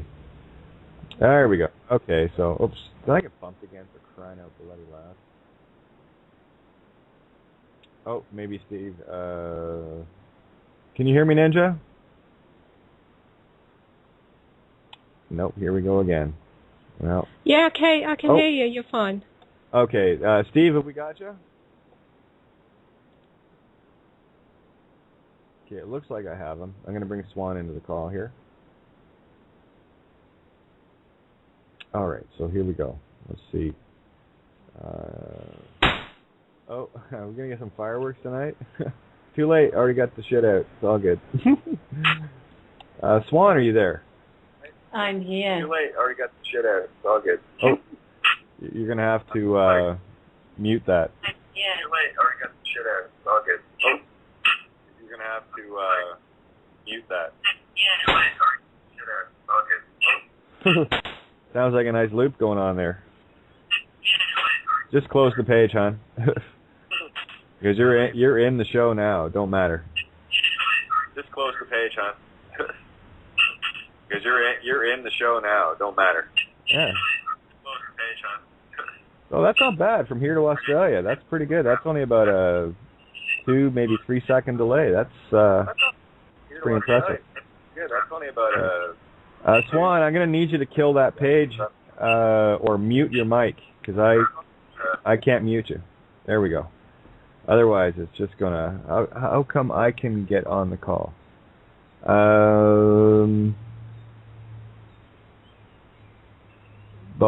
Steve, we got you?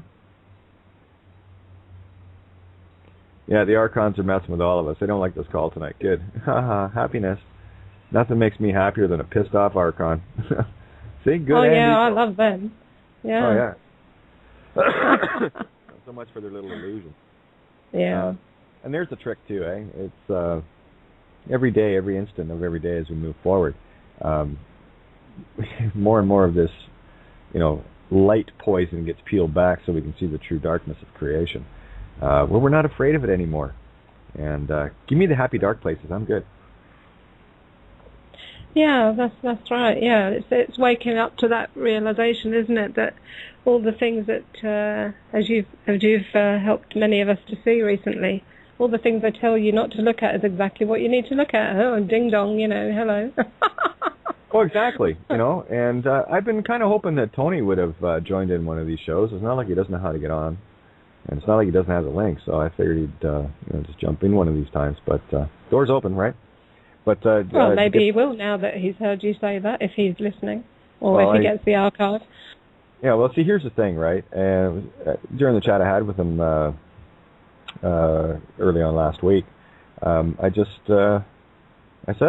made it very clear, and again, try to see the allegories and metaphors of what I'm saying. When I say there is no door, that means you walk in when you're ready to, and when you want to. I don't have doors. That's the thing, right? But again, it's always about the assumptions and presumptions. And that was one of the things that I was trying to get across for so very long. Yes, all this neat technology and what have you is there, but it is only and will only forever be a part of the illusion. And it will be another distraction and a crutch. And that's not to say we don't want to have better lives, but we have that ability within us as creators of universes. Why would I want to settle for a toaster? just saying. We have of course, look around you. I mean, this whole nightmare was created based on our free will consent in ignorance of creating it. And we get so bedazzled by it. It's like, whoo, pretty things, and look at the birds, and I'm not saying they're not. But what I am telling you is they're illusion. They're part of the program. And it's a convincing program. Talk about being in a video game. What do they call that? A virtual reality. That's what we're in. Yeah. It's a virtual reality, as opposed to and look at the word real, it, right? Real is royal, okay, or you can take it real, which is son of or I hate saying it that way because it's so religiocosus tainted. You are God of light. You are light, right? Not the shit outside here that you're seeing, okay? That's the projection that's being programmed for you to see. But in the darkest place within you is the sun or the light of God, Creator. And I hate using the word God because it has a penis connotation attached to it because of this bloody religiocosus shit. All right, so that's why I don't like the words, because of what it does. It creates instant duality, and that's based on the program. Because most people can't look at the concept of God being himself, herself, itself. More accurately, herself, himself, itself. All right? The void has to be there for the intention to be created in the first place in order to get something going on here. So we kind of had it backwards for a long time. Thus, the patriarchal system of Rome, the mirror. Hey, if everything's mirrored here, which it is, in an allegory, if they're all about patriarchal, then it must all be about divine feminine, right? Matriarchal. So yeah, that's a clue, isn't it? Nah, just saying, right? Put everything in the mirror, and you'll. It looks like we have a Skype caller, and of an unknown origin, or someone called in using the 111-111-11111, right? Or whatever, probably one too many ones. Oh, let's play. So let's play. Let's see who it is, and purple vibrating unicorn chainsaw flame-throwing apparatus at the ready. Anyway, you're in the call, caller. What's on your mind? Hi, Kate. It's you. How are you? Hey, good. How are you doing? Good. I had to call it on my cell phone, and I heard you talking about technologies. I can't stay on too long because I use my cell phone for a web browser, so I have it going all the time. But I wanted to let you know, related to technologies, the truth and transparency has to come to the forefront with them, too. As I speak with you since May 4th, my landline has been blocked from all Blog Talk shows. Lucky you. And I have had phone messages that I left for Alan Levy, the head of Blog Talk, and all his people, and the parent company Syncrenicity. I don't know if you're aware of that, but nobody will tell me why. Of course not. So it's interesting because through my self-taught expertise of creative utilization of information, I sent them a letter. I said, that sort of, to me, without telling me why, that smacks of McCarthyism. So, well, again, for me, that just smacks of Archon fear and just more interference, and yeah, you can put whatever label you want on it. I just call it for what it is, and it's fear on their part. Those controllers have lost control. Well, they made an incorrect decision. I think I know what's behind it, because I've been slandered and set up and even arrested from my bed, as you know. And for your listeners, I don't know if I gave you that site in February, Hugh Charleston Syncrenicity. Did you ever see that? No.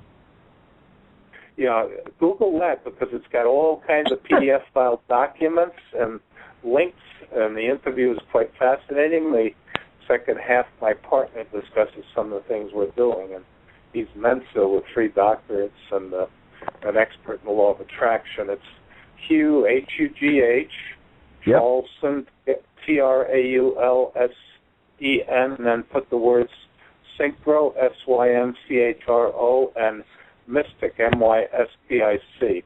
And on the main PDF files, you have a front page Wall Street Journal article from 1983 where I exposed the former federal government bureaucrat for fraud that indirectly eventually led to the resignation of Jim Wright from Speaker of the House. And that article is loaded with all kinds of great information on how special interests and lobbies have totally corrupted the atmosphere in Washington. Oh, yeah, but again, that for me is all illusion. It sounds like we have deprogramming in the call. Oh, yeah, sure. Yeah, my sound card, I have 3 sound cards, so I had to, I'm going to jump off then, because I got to say... Okay, Hugh. Great to hear. Always great to hear from you. All right, take care. God bless. Take care, my friend. Thanks for the info. Hello, Kate. Hello. Hello. To who? Am I on? Someone just said hello to me, and keep talking. I can hear you. We got like 14 minutes left here, guys, on the air, so let's not waste it, huh? Snap, snap. Okay. Am I all on right. mute? No, you're live on the air, my friend. Oh, yeah, well, it's the Archons messing with my brain again. Yeah. Well, I can only say, for my last urine experience of Calm as a Bitch, it was quite funny. Well, I used to be a drug addict, and I did urine therapy to see if it worked, and it did, and even to cleanse my whole body of all the toxics. But yeah, sometimes I have, I don't know the English word for it, but yeah, I have sometimes flashbacks, or I'm still progressing and I'm totally clean, but the other day I had some dealer come in and have the real bad shit, and well, the next day I pissed in something and he drank it by accident, and he was totally white, and I thought, maybe I cured him. Yeah, you never know, right? So you never know. Again, and that's for anything that ails anyone, that's the first thing I'm going to tell them to do. Well, have a hair of the dog that bit you. Your body already figured it out. Your DNA's been reprogrammed. So drink your golden elixir, recycle. Yeah. That's all you got to do. I mean, you can talk about healing oils and all the rest of it all you want, but your body, the design that's been tampered with and messed with is still completely perfect in all ways. It's just you just got to get used to the idea of the Philosopher's Stone, because that's what it is. That is the stuff that magic is made of, and never mind the compounds that are in it. It's the T cells and the stem cells that are in it, and I've said it before. Stem cells, you got issues you need to heal. The stem cells are gonna be whatever cell they need to be in your body, and they'll go where they needed to be going. So It's, again, you are the eternal cycle of life, and what they've got us doing is literally, and I love the sayings, the old sayings work so well, you are literally pissing your life away. You know, and you can go, ooh, all you want. I'll tell you, you'll adjust your diet accordingly.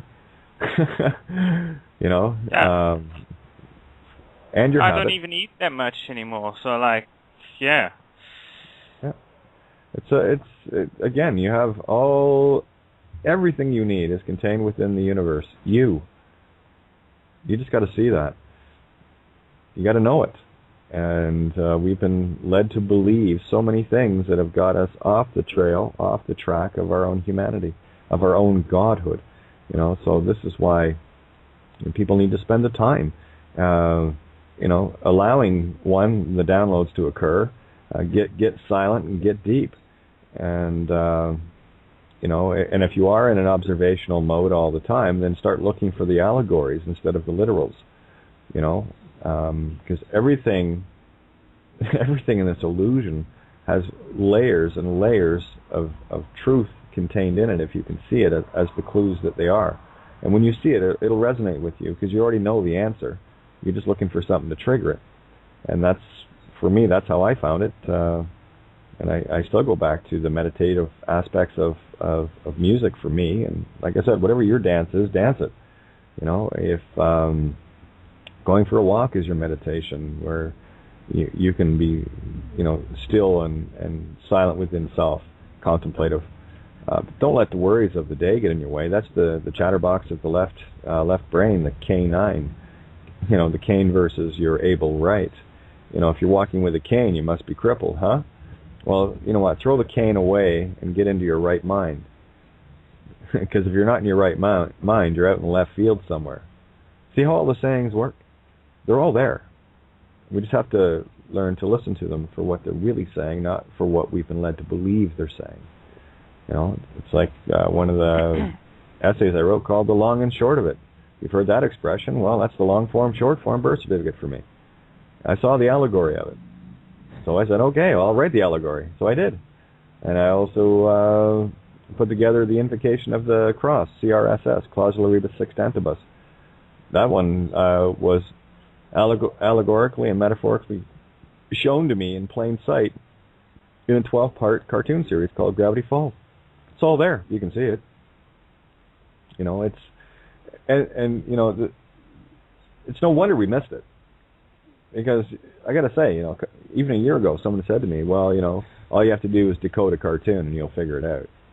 But I didn't have the basis. I didn't have the understanding of separating the literal from the allegorical. Because everything in our lives, we have been programmed and indoctrinated into being so literal. You know, I love using the examples that Bill and Santo have used in the past because they make total sense. If I was talking to someone who was just learning to speak English, be they Russian, Spanish, or whatever, and I said to them, "Hey, Igor, let's go shoot the bull," you know, Igor's off looking for a gun. Because he doesn't know what the dark sayings are. These are the dark sayings. These are the allegorical metaphors. When we speak, in common speak of, well, let's go shoot the bull, we're saying, let's go have a conversation. Or if somebody spills the beans, it means they've ratted somebody out. There's another one, eh? Ratted somebody out. Which means they have exposed the truth on someone, right? The list goes on and on. Just take any of these, quote, old, dark sayings or the old wives' tales. Everything is there, but you need eyes to see it, and that's all I'm trying to do. I'm trying to hand you some really cool glasses, like in the movie They Live. If you can put those glasses on, you're going to start seeing the signs for what they are, like the stop sign, the octagon, which is the double cross of double crosses. You'll see it is two Maltese crosses intersecting. And of course they say stop, right? Because that's the construct. This whole sacred geometry bullshit that we're living in is the program. I had the luxury of being in a completely sober state of mind, 9 o'clock one morning, of watching the space-time continuum rip in front of me. It was about what I could see, about 18 inches long, about an inch to inch and a half wide, and what would appear to be a distance of about 3 feet away from me. And it had happened to me actually not that long ago, just a little tear. It was kind of on a almost 90-degree tear. I can still see it, but contained within it were just incredible geometrics and colors. Yeah. And I've seen it also. The other time, not that long ago, I went with a friend. All these synchronicities are now coming to me by doing these methods. Well, yeah, and that's yeah. I'm here. I mute out when I'm not talking. Oh. That's radio habit. So there's no noises in the background and interfere with whatever everyone else is saying. Well, I was just going to say I got 6 minutes left here. I want to do my shout out for Critical Mass Radio. Big shout out to criticalmassradio.co.uk, Paul G, and Lisa, and the rest of the hosts at Critical Mass Radio. My most humble gratitude for this platform that we can share every night. Almost sounds like grace, doesn't it? But it's true. I mean, there are no words for the gratitude when I think back. And right now, of the things that we are, bringing to the table and sharing across the board, getting it into the infinite, the universe, the Akasha, call it whatever you want. But here's the thing. As I speak, that's my key role talking. That is my life, spirit breath in creation with perfect intent. My intent. Not a deceived one, not a sigil-based one, merely intent, using the tool that I have. And as I like to say, use the tools, don't be one. And I want to make sure that everyone understands, when I say the sigils are dispelled, it only takes one of us to figure it out. And that's why your piece is so incredibly important. What Mim was talking about before, my piece is my piece and yours is yours. Just listen. And creation, the all-knowing itself, you're connected directly to it. We never left. Okay. Yeah. Do you have Steve in? Because he crashed and he wants to come back in if you can. Oh, okay. Yeah, I can try to bring him in again. Absolutely. Thank you for that. Okay, here we go. Let me see if I can... I got Swan there. Swan, you haven't said anything. Okay. Oh, okay. There. I think I got it. I'm here. I was just muted because I didn't know if it was my computer causing the feedback problem. Yeah, it was. I guess if you were. You're listening. You're still listening to the show. No, I'm not. I've closed everything down. I just have Skype. Have you got speakers on? Yes. Yeah, they're getting picked up with your mic. Oh, no, I haven't. I'm just listening on my computer. No headphones, nothing. Well, that's what I'm saying. If you have no headphones, your speakers on your computer are getting picked up by your mic. Ah, okay. Ah. Hello, Steve. Let me Yeah. Hey, I made it back. Yes, you did. I crashed 3 times in the last hour. You have something to share. Well, I don't know about that. It's been a hell of an interesting day, so I'm just enjoying the vibes. I hope I'm screwing with somebody. Oh, yeah. Hey, now, Kareen just tagged me. No need to be afraid, hon. Just jump in. This is just a phone call. And let me put the onus on everyone. When you join me in these calls, not only are you empowering you, you're empowering me. And that's my wish. So maybe your mic's open, Kareen. If you could just say hi, that would be great. Break the ice, lose the fear, get it in gear, hon. I'd love to hear your voice. Oh, where's that bridge? Okay. Does no one know how to call in on Skype? I explain it all the time. I'm already getting overloaded here. Not being a bitch here, but okay, headphones on. Excellent, Swan. Excellent. All right, so let me see. Maybe sometime soon? Yeah, well, since time doesn't exist, time is now. So everyone, let's cheer Karina along just so that she says hi, shall we? Come on, Karina, give it a shot, baby. Come on, Corrine. Hi, Corrine. Hi, guys. We're listening. There you go, There, that wasn't hard, now was it? No. Yeah, would you just hang out with us, will you? Okay, I will. Thank We you. need some input. We get tired of talking to each other. We need, all this new great stuff to come in to bring us up. Exactly, and 90 seconds. I love that. Oh my God! Yeah, we're gonna roll off the air in 90 seconds, but we'll be in the question. Yeah. I just want to let people know we're going to be in the recording. If you want to get in, you better call in now at 661-467-2401, or refresh your page quick and Skype in, and you can sit in with the rest of the show that's being recorded. Hey, okay, Corrine, what's your question, hon? Okay, are there any materials or resources, videos, books for children to? I know that they're awakened, and I would like to help my daughter into growing more into her consciousness. Okay, how old is she? 13. 13? Oh, she's plenty old enough. Where we start? She's a lady. Yeah, where we start is exactly where you are right now. Okay? That's why I want people to make the effort, because if you can't step into a phone call, we need to lose the fear. It's like the young lady that called me today. It's like this apparent awe, like, oh my God, I'm talking to Gaia. Yeah, that's why he called, right? I answered my phone. What do you expect? Sorry, that's kind of what I do when the phone rings and someone's calling me. I will answer it, as long as it's not like 1 or 2 in the morning, for crying out loud. But and that was a time zone thing, 3 hours difference, right? Seattle. But again, I'm doing my utmost to show people that there are no pedestals allowed in my realm, that we come at this equally in a neutral position, that every piece, you, me, all of us, all have an incredibly important piece of the puzzle that is only and will ever only be ours.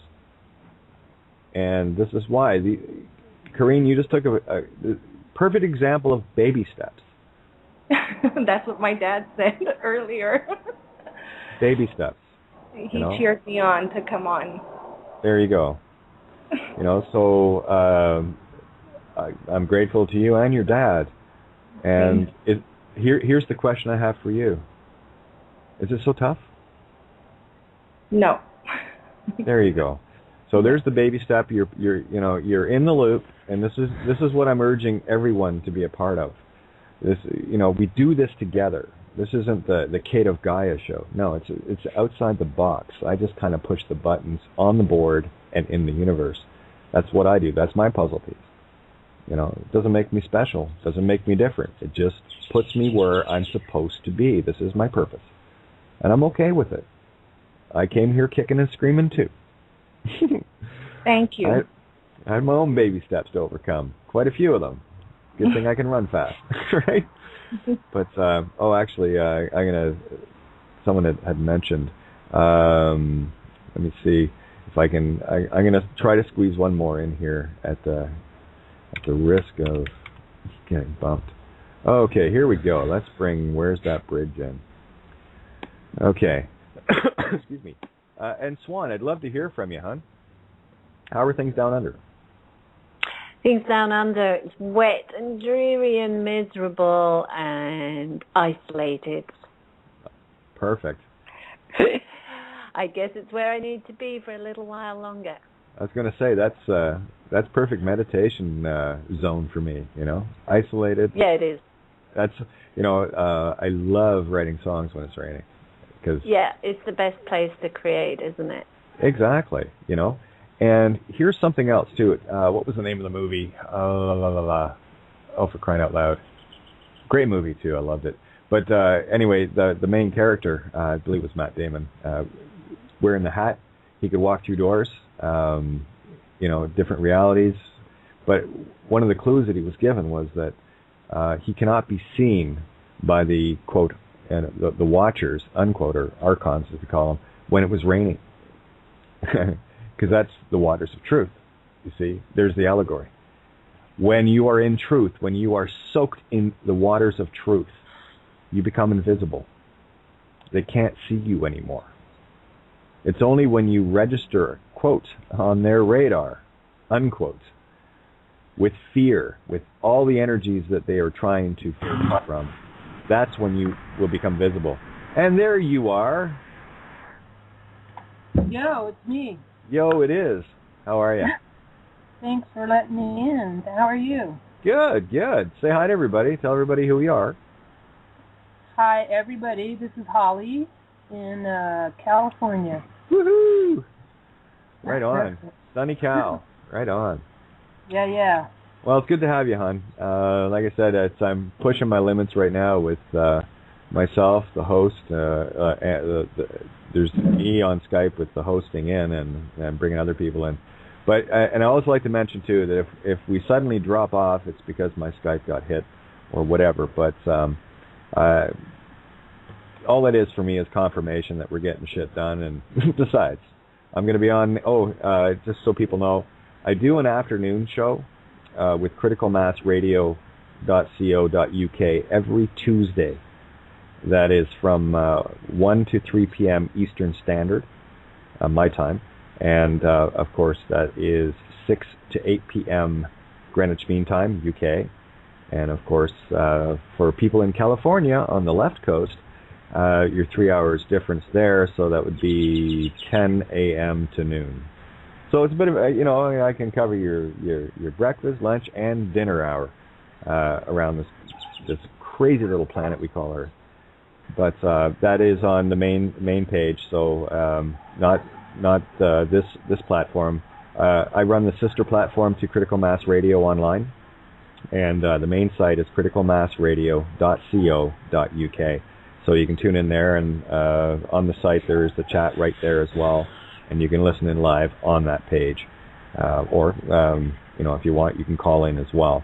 I do the call-outs there, and you can, of course, Skype in there as well. So I do 2 shows on Tuesday. I will be doing a show with Mel V on Thursday this week on freedomcentral.org, I believe is her site, or .info. We had Mel on about a week and a half, 2 weeks ago, when we were discussing the exposure of the pedophilic nature of the archons in Holland. And, of course, the Mountbattens, which, Philip, the Duke of Edinburgh, is a Mountbatten, and, of course, part of that whole chaotic tribe that we're trying to heal and trying to get sorted out.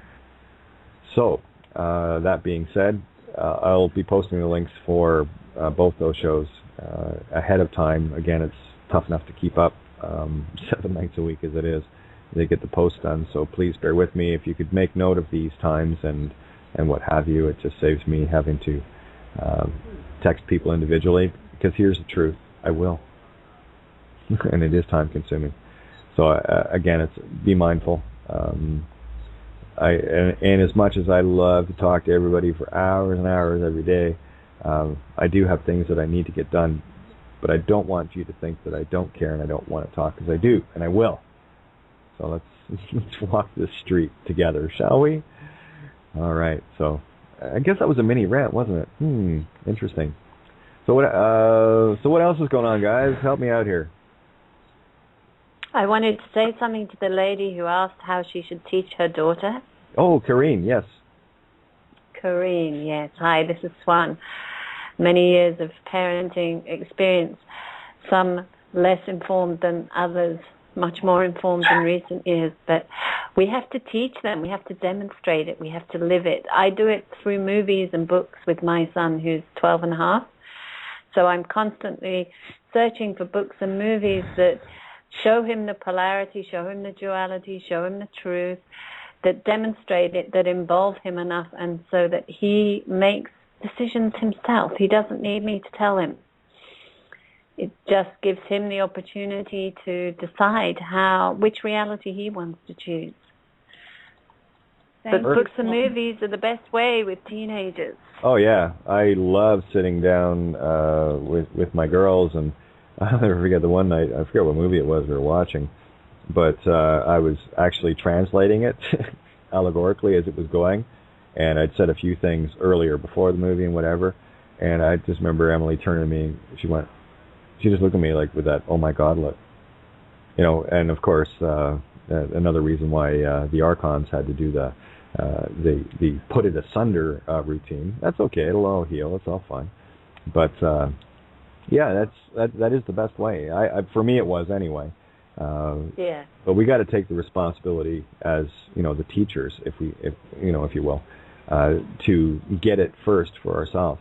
Now, a resource page. I have another couple of callers that want to get in here, so I'm going to open up your line. Thank you so much, guys.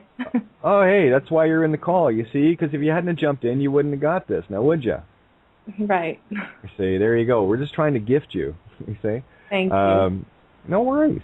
Thank you. We do this together. There's no thanks required. This is just about flow. Get it flowing, right? I got area code 250. Your mic is open.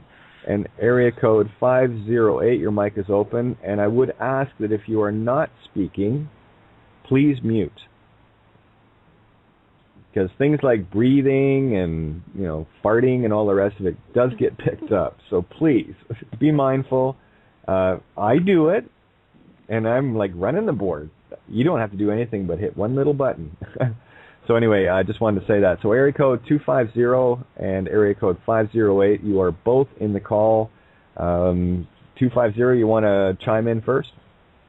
Yeah, I was just wondering what Corinne wanted to teach her daughter. Was it the spirituality, or how to make a change, or was it just the educational system? What is it she was really looking to teach? Because my kids homeschool, but when I'm teaching them stuff, my son's actually sitting in the living room and he's teaching me how to bend energy.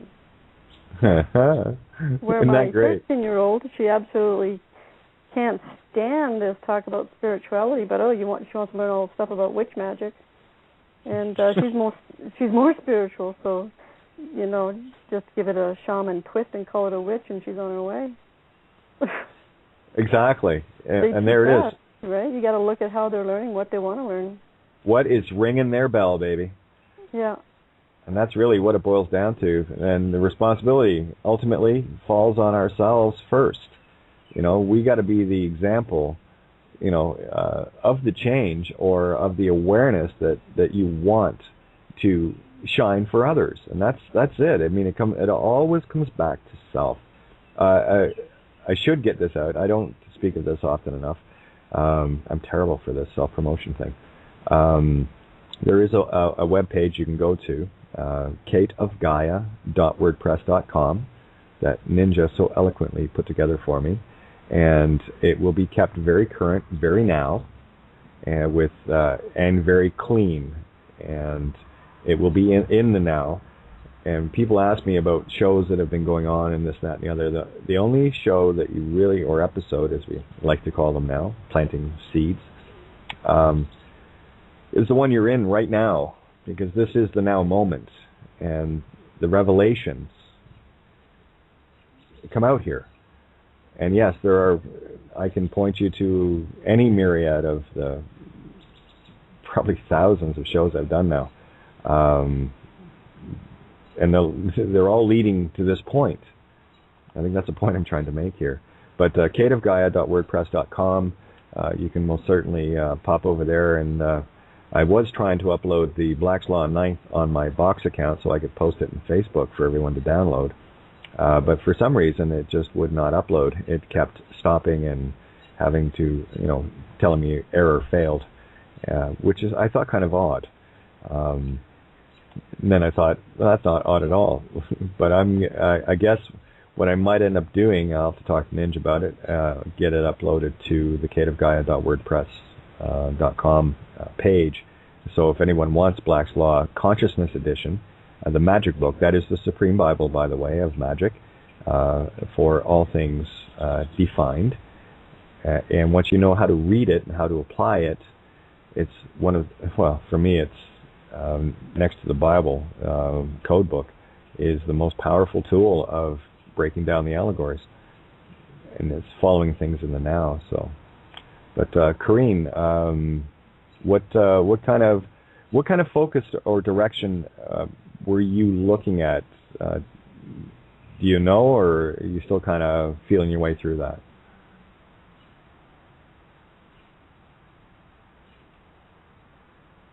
Hello, Corrine. She probably muted. Hang on. Yeah, sorry, I was. Yeah, that's okay. That's what I think. People. I was on another call. I'm really sorry about that. I didn't hear your question. Okay. Well, actually, area code 250. What is your customary calling? What's my calling? How do people reference you? Hazel. Hazel. Okay. Why didn't I know that? Duh.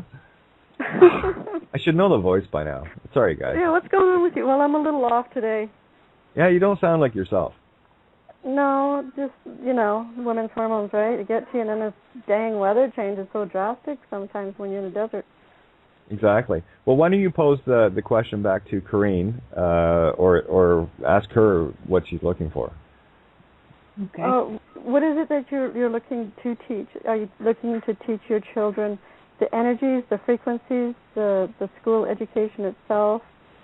Or go ahead. Energies, frequencies, yes. Right. I kind of work with kids also, and I'd like to know what's the best way into introducing, or I don't know how to explain this question. Oh, I think I can feel your intention on it. It's that crossroads. Go ahead, Hazel. You can just start off with little things like rubbing your hands together and get them to rub their hands together and then pull their hands apart. And then they can feel energy. Okay. And you can go on YouTube and you can look how to work that with quantum touch, Reiki, and learn how to center everybody in this room. I'm not sure if you're in the room, but everybody in the room knows how to balance out chakra. I'm looking at them pretty high saying everybody can do it, but I don't know about that. But there's a good portion of people that do. And if you want to do on more healing, you can look at stones, right? Yes. And then you get your child to learn where the stones came from, what they do, what they're made out of, and then they're getting their geography too, right? Right. There's no videos out there for children. I don't know specifically. May I make a suggestion? Go for it. This is Jennifer. Yay, Jen, how are you? You snuck me in. Hi. Yeah, I did. How are you? Good to hear you. I'm fine. How are you, Kate? Oh, rocking the world as usual. You know me. Great. Everybody sounds great tonight. You've got a lot of great callers. And I wanted to suggest, I'm the one that has the 11-year-old, and he's been pretty much on my spiritual journey with me, as well as my 23-year-old and my boyfriend. So we kind of all did this together. I'm pretty much the one that, is the one that gets into all the information, all the reading, and then I announce my learnings and things like that, sometimes through dinner, sometimes through the day, just through things. One thing I had my son do when this all started, and I would say he was it was when they first started, was the Spirit Science series on YouTube. That's a great series. The first one that came to mind as soon as you jumped in. The Spirit Science is a beautiful set of videos for information. Yes, it gives you a broad idea of many different aspects of what's going on this planet, what's going on, it touches on everything without bringing in the fear. And that's what's really great for kids, because they don't need to go there at all. They need to avoid fear at all costs, and we can't be having our children scared, because they're the ones that are going to bring us through this, and so we've got to have them on track. I believe in that. I believe that. I was just wondering if they had anything set out for children, like we have all these other channels like National Geography, the Science Channel. If there was anything on the spirit science, like you mentioned, is something. It's a great start. It's a great spirit science is a great start because this guy's really, really smart. Jordan, he's kind of like Greg from In 5D, and also like Kate, touches on all different things. And so this is like a cartoon, and this character that presents the cartoon is very, as a matter of fact, he speaks very clearly. He's kind of cool, he kind of he fits in with the style that the children and their life publish. And so I think it's honestly a great way to start, because what's going to happen with your daughter is she's going to find all these different things in the spirit science series that are going to. Sorry, Jennifer. Jennifer, your phone line's breaking up, hon. Is it better now? Yeah, it was. Is it better now? Okay, I was a on little better. speakerphone. Yeah. Okay.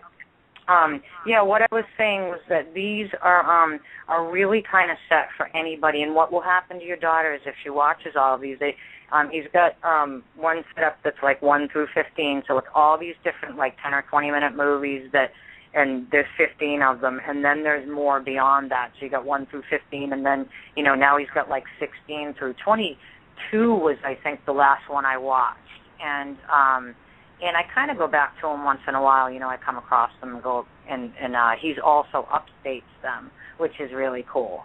And what will happen to your daughter is she will watch these, and she will discover things within herself that pique her interest by learning all these different knowledges, by whether she says, oh gee, this is really neat, I want to learn about crystals, because he covers crystals. He covers touches on the conspiracies of government and eating right, making sure you put the right foods in your body, because diet is very important to these children. There's a book called Feeding the Indigo Child, which is actually really great because it really helps you look at what you're putting in your body, what you're having your children eat, and they need to be eating properly for this too, to not be putting more and more toxins in their body because we're trying to flush them out. So thank you so much, Jennifer. Exactly. You're welcome. I use one standard rule all the time. I follow my nose, follow my heart. Mm-hmm. Because one will lead to the next, All we need to do is set foot on that path, and the path will be laid open for us. Just follow it. And that might sound as weird as all get out, but that's the truth. Your breadcrumbs are this creation we are in is absolutely perfect. It cannot be otherwise. It is creation.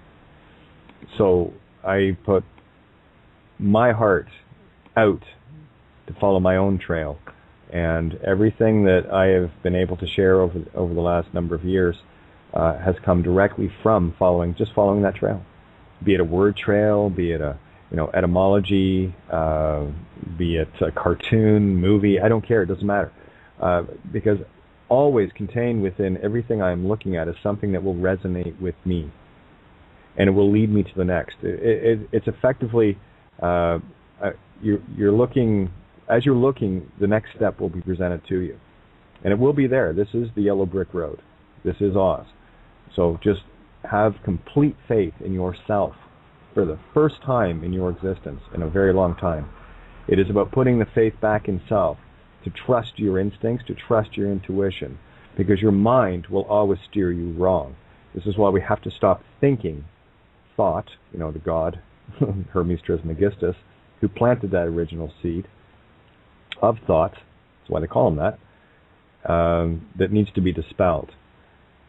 This is where the mirror really starts to shatter. And I've had a few stories lately too, I got to share this, of people, letting me know, and it's come in from quite a few different places, that, mysteriously mirrors on their walls are falling and crashing. So I see the allegory. The smoke and mirrors, the illusion, is crashing down. I know that because a change is happening within me, and because I know that I am all of creation and part of it at the same time. These are the things that I see manifesting from my perspective. And this is why everyone needs to stop for 1 second and tell yourself this very simple truth. This entire game is all about you. You are the star of this movie, as I am the star of this movie. We are all lead actors, if you will. There is no supporting or no extras or whatever. Everyone has this ability and has to know that every. I often wondered, is this all about me? Is this something that I am the one of? Absolutely it is. And that's what we've been steered away from. And this is the intricate beauty of this fabric of creation that we are part of, and manifesting and creating as we go. Of course, this place here is, as far as I can recall, is the toughest game to play, and only the best and the brightest show up here. And which kind of leads me into a very comical irony of, if the best and the brightest are here, and I know they are, why are they shopping at Walmart?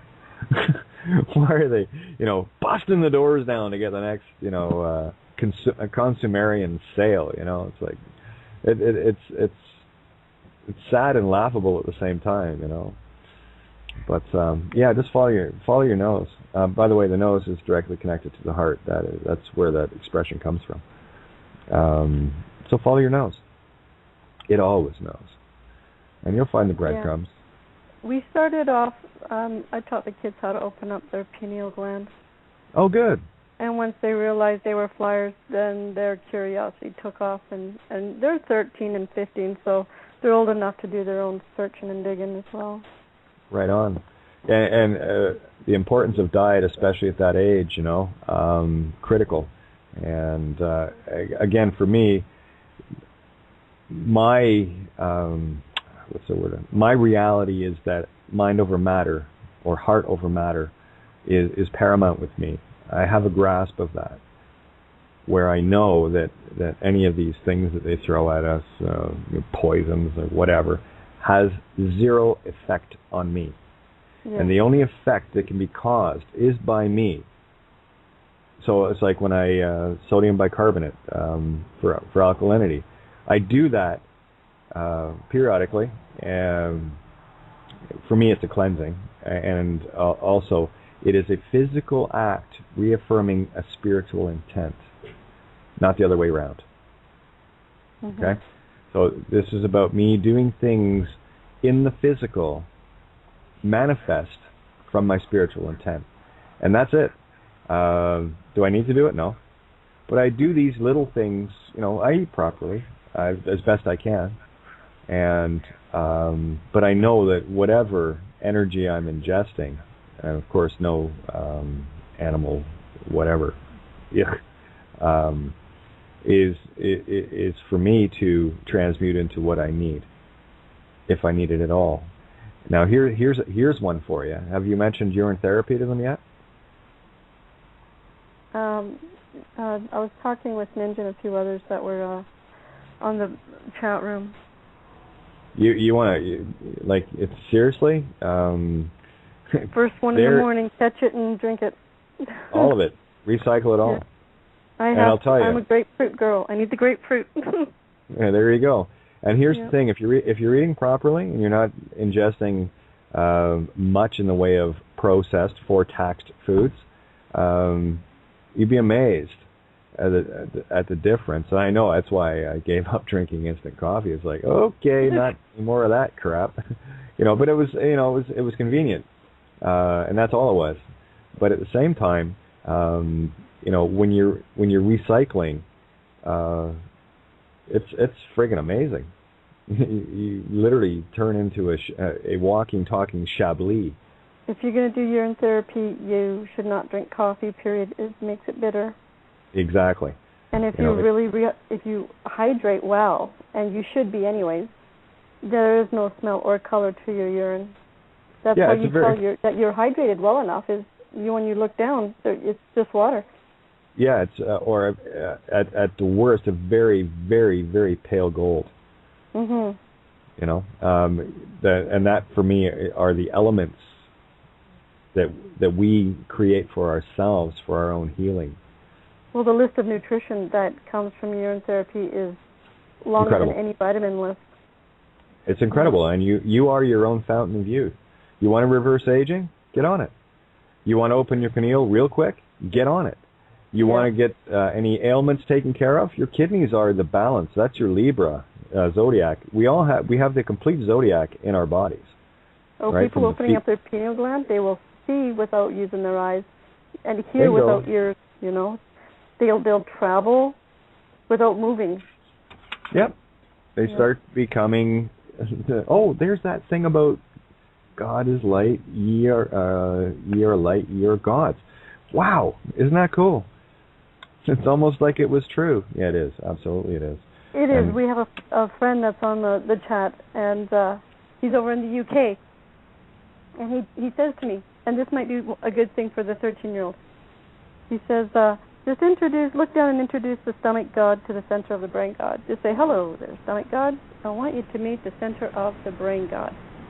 And right there, when you do that, you just balance up and you go beyond the 7th chakra up to the 27th, and you become so light that it's almost hard to walk.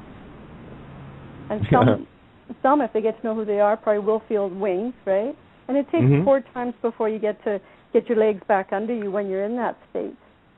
And when you get that control back, you're meditating while you're walking. It's incredible. See the truths that were hidden, that are coming into full view now? The veils are gone. The veil that used to be the covering, like the apocalypse, the leather covering, are now the veils, known as meadows, V-A-L-E, right, across the veil, right? So, again, see, it's a veil is a wide open space or a covering, right? That's right. They just spelled it differently, but it sounds the same. Isn't that funny? Yeah, that was for me the big one, phonics. And that's another one too. If get on to showing them what words break down into and what they really mean. And I've done lots of work on that. Give me your take on Veli. On which? Veli. Vali. Va to go. Li calm. As in the valley. Yeah, valley. Yeah, va Spanish for to go, right? And li, the calm side of the ship. Yep. So go calm. Time to go calm. Get in the valley, the veil. Was that quick enough? Yeah, that was pretty good. It's kind of like us, our Missouri Hillbillies and Arkansas Ridge Runners. You know, we always yelled through the hollers. There was, sorry, I'm just, you triggered something there. Imagine that. It's not, okay, the word holler. It's not coming to me. But that is one I have looked at. That's a problem, eh? Once I look at something, it's gone. You know, I just keep a couple of key ones that are easy for people to comprehend out of the gate, and then they go, "Oh, isn't that interesting?" So, here I'll tell you. Holler comes from the old school, from a long time ago when we communicated. You know, you got to realize that, and I know you do, and most people do. In less than 100 years, we went from about somewhere around a 93% population used to live in rural country, and now we have over 97% lives in urban. So anyway, I got somebody pulling up the driveway. Got to go. Be back maybe. Okay, I'll leave the line open. Just mute on your end and jump in if you can. We got a little less than half an hour left here. So thanks. All right, Stephen. Thank you. You know. Hey, I want to jump in here. Can I? You just did. Swan calling from down under. I'm just champing at the bit here. My favorite tool. If I have one tool that I could take with me anywhere, this would be it. And I'm take it everywhere. Is my pendulum, and it's the best tool for anyone to use, especially children, because they love it. They can see how they can move energy, they can balance their chakras, they can center, they can tune into anything when they're not feeling connected. They can get answers about pretty much anything with a pendulum. It's like the most universal tool there is. There you go. Isn't it funny? I have one of those too. Yeah, my son's on the pendulum. Sorry, what was that? My son, he likes the pendulum because he's the crystal one, right? Where my daughter is she likes the healing and the oil. More the healing. Right on. Hey, I've got somebody. They haven't put their hand up, but I'm gonna drag you guys in kicking and screaming for baby steps. So, Navigator John. Oh my gosh. Yeah, Nav John, time for you to pipe up. Hello, John. I have no mic, he says. Oh, no mic. Oh, damn. All right, well, your new mission is to get yourself a mic. If you're on a laptop, by the way, it'll pick up anyway, so.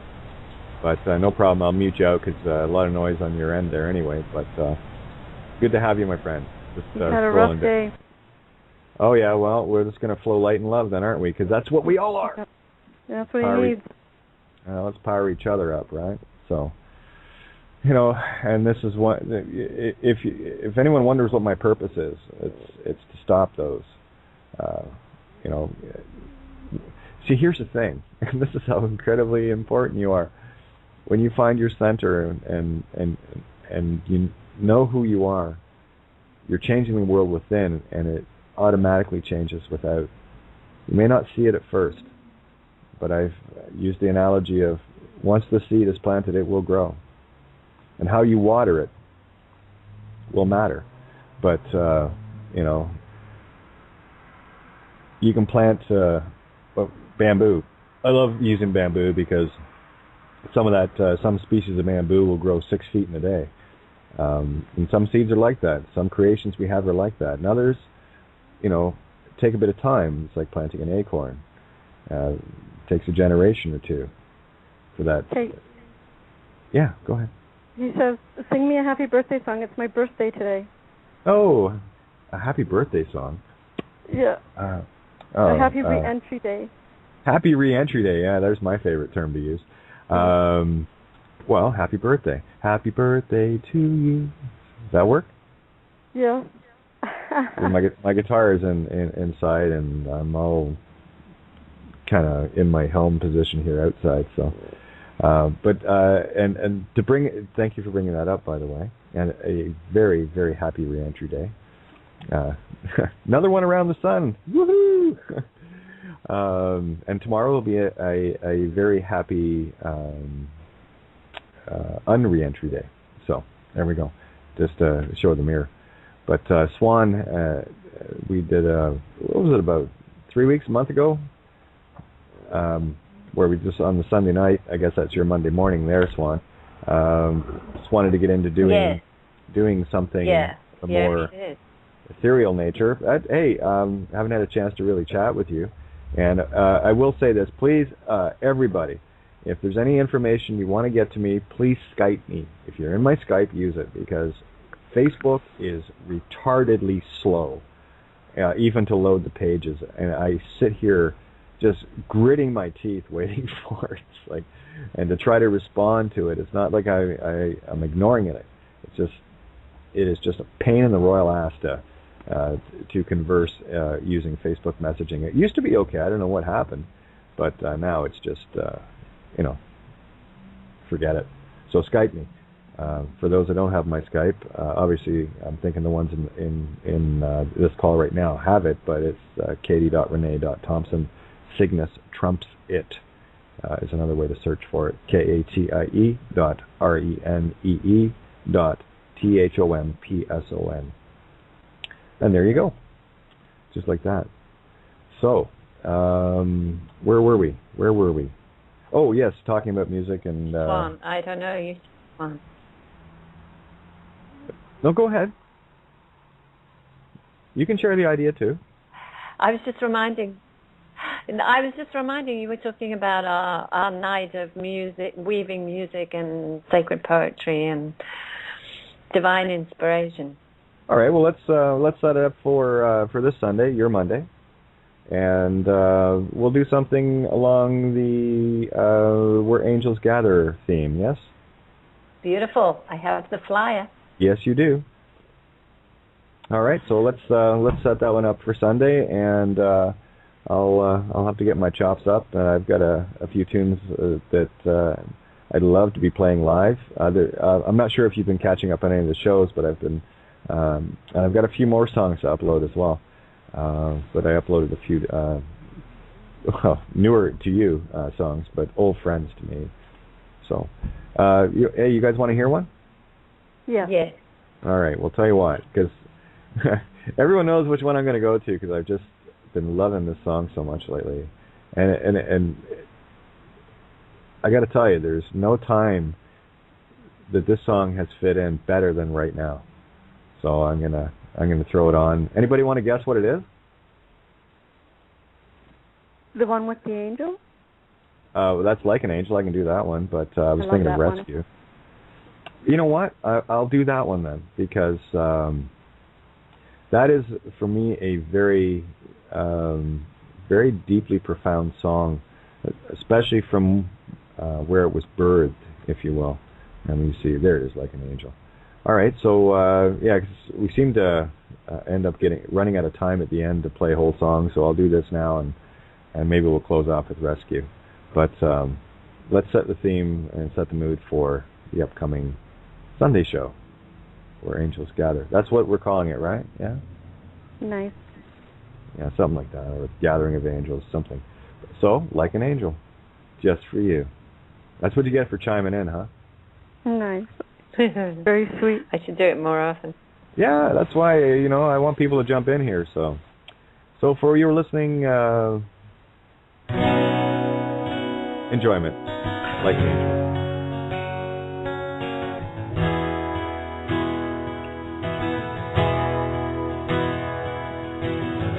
From somewhere like a dream, your world washed over me and took me far away. So very far away. Made sense of all things wrong.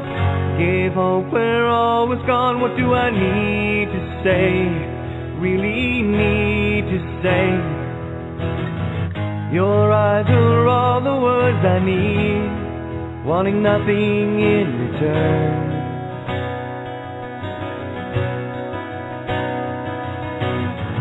Your love is unconditionally. I have so much to learn. When I hold you in my arms, nothing seems to matter. I'll never let you get so far. Being there is what you do. When my world caved in around me, nothing through the smoke to see. There you were, still standing like an angel, holding on to me.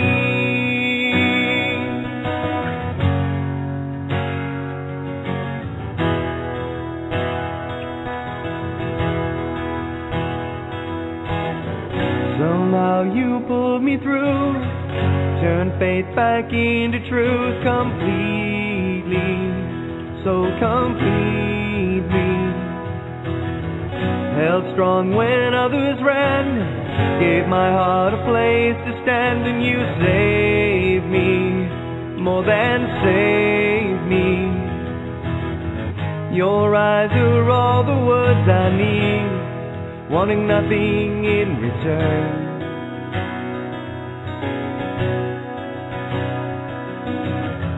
Your love is unconditionally. I have so much to learn. And when I hold you in my arms, nothing seems to matter. I'll never let you get so far.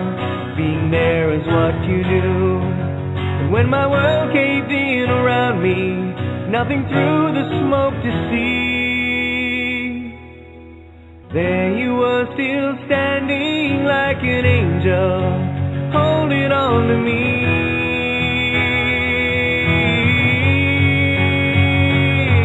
When I hold you in my arms, nothing seems to matter. I'll never let you get so far. Being there is what you do. When my world caved in around me, nothing through the smoke to see.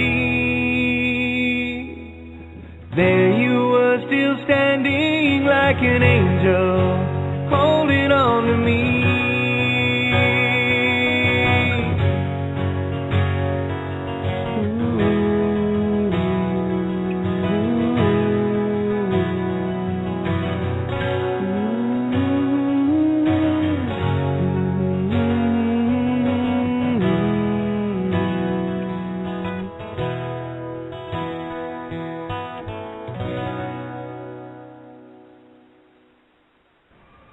And there you go. I love that song. Yeah. See, we take requests on this show. Wow. I got to. Yeah. I'm here. It's ma'am.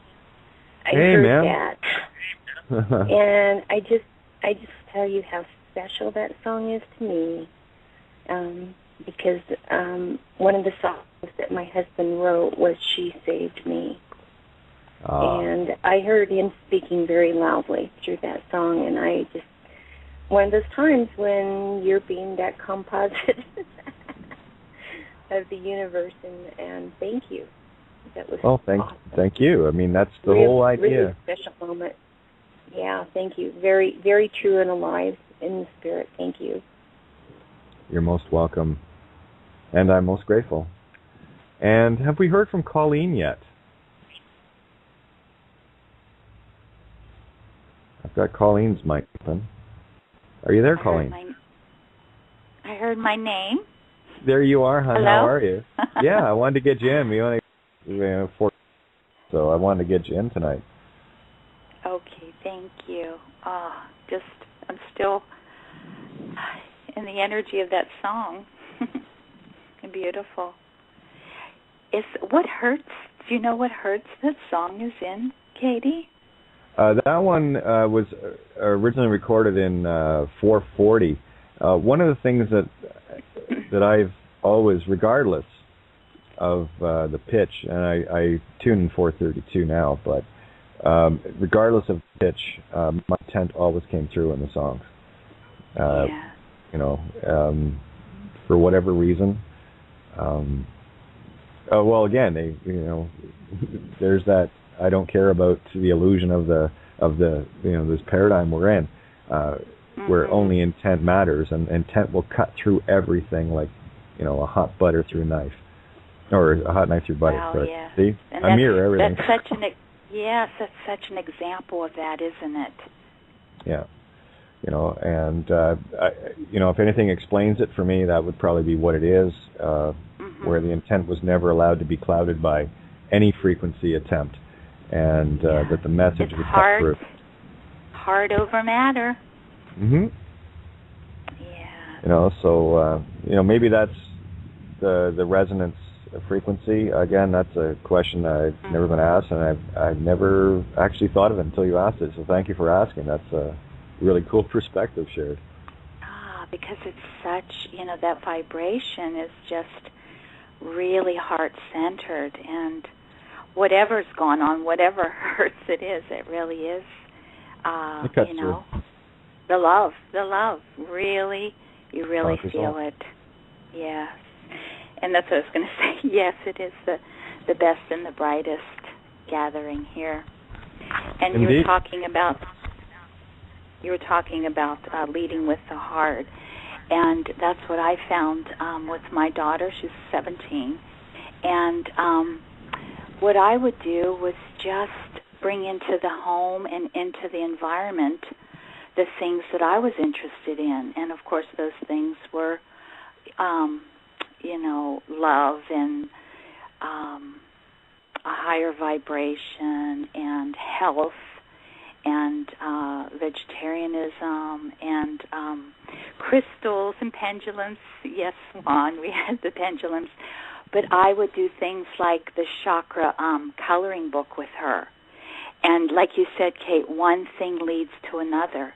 And so you would bring in like the chakra coloring book, and then you'd introduce sacred geometry, and you'd just sit and draw, and then play beautiful music while you're drawing together, the chakras and the sacred geometry, and so that opens up everything else. And when she didn't want to do it, I didn't push it. And at 12, she wanted to try a hamburger, and I had to surrender and let it go because her friends ate meat and she'd go to sleepovers, and, you know, you have to deal with that. And so she really got into it for about 6 months, and then she just came on her own and said, I don't want to eat animals anymore. And I think if I would have really, you know, said, no way, you weren't raised that way, you can't, you know, she may still be eating animals. Agreed. So, yeah. You know, that, so, and there's, I was going to say, that's the magic of free will choice. When you let the children that we are so indoctrinated into controlling actually, you know, have their own helm and just, you know, help them along. We're the training wheels. They're the ones holding the handlebars. All right? So. Yeah. Kind of reminds me of Whitesnake. Love hurts. Yeah. H-E-R-T-Z. Yeah. Mhm. Yeah. Oh, well, look at you guys. One thing she's really into now, and I just so love it, is knowing thyself, and she wants to know everything about her astrological chart, and she's the Gemini, Kate. Mm-hmm. And so I so would recommend, you know, parents that have even the younger ones start showing them their chart and Santos's information. Oh my gosh, to get it now, who you are and why you have, you know, certain things in your personalities and tendencies and things, to see the whole bigger picture. Yeah, when we begin to see the whole and the bigger picture of the clues that are presented for us, what we get from that is the affirmation that we know ourselves already, and we've always known all along, and we have been led to doubt ourselves. And that's why I tell people, do not get caught in the illusion of this reality. And even astrotheology, all of it is all part of the illusion. However, the truth is within you. Can you see the clues that are being presented? And the more we can learn about these tools that have always been there to get us to that point where we begin to have that absolute faith in ourselves again, that's when the real big doors start opening. They did for me anyway. Yes, me and too. Again, those are all beautiful tools. Yeah. But then it's time to put the tools down. And, you know, even with the beautiful music, and, you know, I used to have her go just to drumming gatherings and just to be in the energy of that, and they're all tools. But Mim had mentioned something earlier, too. I don't remember quite her exact words, but what was coming strong to me today was about how, you know, everything is within us, and so many people are going to psychics and channelers, and you'll hear them say, well, I had a channel downloaded some information. And I was just thinking of that so strongly today, that I think people do that and say it's outside of themselves, and they're channelers giving them information because they're actually in fear of their own power. Bingo. You know, again, we can talk about the seers and psychics and all, and it's not a make less of, right? But again, we are all that, and then some in a bag of chips. Okay, these again are the clues to the truth within you, and we are so easily led into looking for an external savior. That is the biggest program running here. They ran it with the religiocosis. They got everybody believing in this, you know, the most heinous God of a literal Bible, that somehow this was an entity of love, when it's quite the opposite. Sorry, I wouldn't be into sending my kid down to do my work for me and saying, let the little bastard get crucified. I'm going to sit here and have my bag of Doritos and my Diet Coke aspartame, you know. You know, again, and I ridicule it because it is. It's ridiculous. You know, and people caught in that program, when you stop and look at it for what it really is, and people can say I'm Christian bashing. I don't give a shit. I bash them all. They're all worshiping the same Baal, Moloch, Marduk, Ra, you name it, whatever you want. It's not you, and you're worshiping an idol. Thou shalt have no idols before thee, you. That was pretty clear to me. It took a while to figure it out, but as soon as there it is. Okay, that's all I needed, because the clues are there. Can you read them allegorically, metaphorically? Or are you still caught in the, I talked about it the other night, Tel Aviv, a university professor at University of Tel Aviv, archaeology, came right out and said it. This is back in 1999. Came out and said it, that nothing that occurred in the Bible historically happened. They've been trying to find the sites and what have you for literally hundreds of years, because they didn't happen. You're looking for a needle in a proverbial haystack that never existed. These were stories passed down. I mean, the story that you're getting out of the first 5 books of the Bible, of the Old Testament, that's Krishna. That's it goes back and back and back. It's the same story, just regurgitated. It's like reading the same headline in a newspaper a few millennia apart. It's the same bloody story.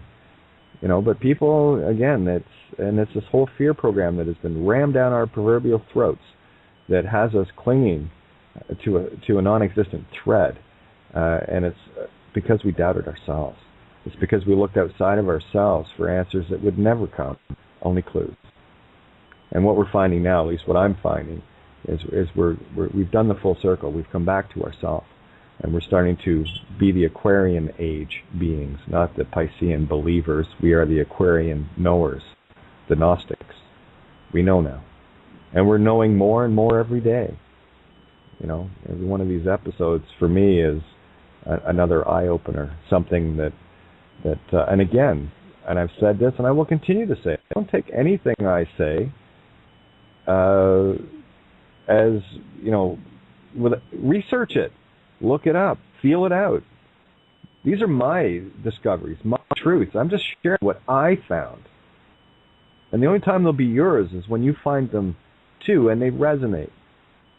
And this is what I find happening more and more, and it also affirms for me, these hunches, intuitive findings that I go after and go, yeah, that click, click, click, right? And then I share them out, and then people come back, like in these calls or email or Facebook or whatever, and they're telling me the same story from their perspective, and it's like, yeah, there's the resonance, there's the 2 A's ringing without space involved. It's beautiful. Well, we got about 4 minutes left here. You want me close this off with a song tonight, or what, guys? Oh, I want to say something first. Sure. I don't think people are afraid of their power. I think they're afraid of responsibility. Well, that's being afraid of your power. Well, no, because then they have to take action, right? People like to dabble and people like to talk. But once they have to become accountable and responsible, that's what people don't want to step up to the plate for. Well, that's the power issue, because when you're dealing with the ultimate power of creation, you, and the potential harm that could be created with a mere thought, that's a shit pile of responsibility, and you're right. People aren't ready for that. I've said it before. I'm not ready for it. I'm taking my baby steps. I'm taking my time. I'm kind of taking this flamethrower apart and seeing how every little piece works before I engage. And you're right, it is. People are absolutely terrified of the responsibility.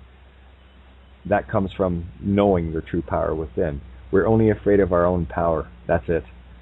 It's a mirror. So it's time to go, all right, and only when we can clean our own slates, when we can take full responsibility for the things we have already done, can we move forward. Oh, yeah, people work with such low integrity already. Yeah, but it's changing. It is changing. And it really is about baby steps. I mean, just getting on this show and speaking up, it takes courage to be out there. It takes courage to express something because, so much in our lives we've been shot down. And especially when you're standing up and saying, hey, I am a divine being, and I am out here to express, and, you know, you can really be out there to get, you know, pot shotted at. Oh, yeah. I mean, hey, I made a judge bow. That means they all bow. All Baal priests bowed to this divine feminine. And what happened? They shredded me. No, they weren't afraid of the truth at all. Are you kidding? Well, we don't have time for a song now. We're probably going to run out in about 30 seconds. But I just want to say how much I love you all. And thank you so much for being here and being at this table. I love you, Kate. Just sing. Just sing right now. Just sing from please. your heart. Please. No. Anything. I already lady. Yeah. Steve, close us out. She's a lady. We're going to go to the campfire with Steve. Yeah, absolutely. You know, like I said. Hey, cool. I got it going. It's no problem. I've got plenty of places to sit around it. We can talk all night. Awesome. Love it. I'll make sure I bring my guitar. You know, you guys still don't get it. It terrifies me to do that. So, all right, we'll figure it out. There you go. You'd never think that. You'd never think that would terrify you, as how you get on here and you sound, you know, just so confident, and just your beautiful voice, and yeah, well, that's that.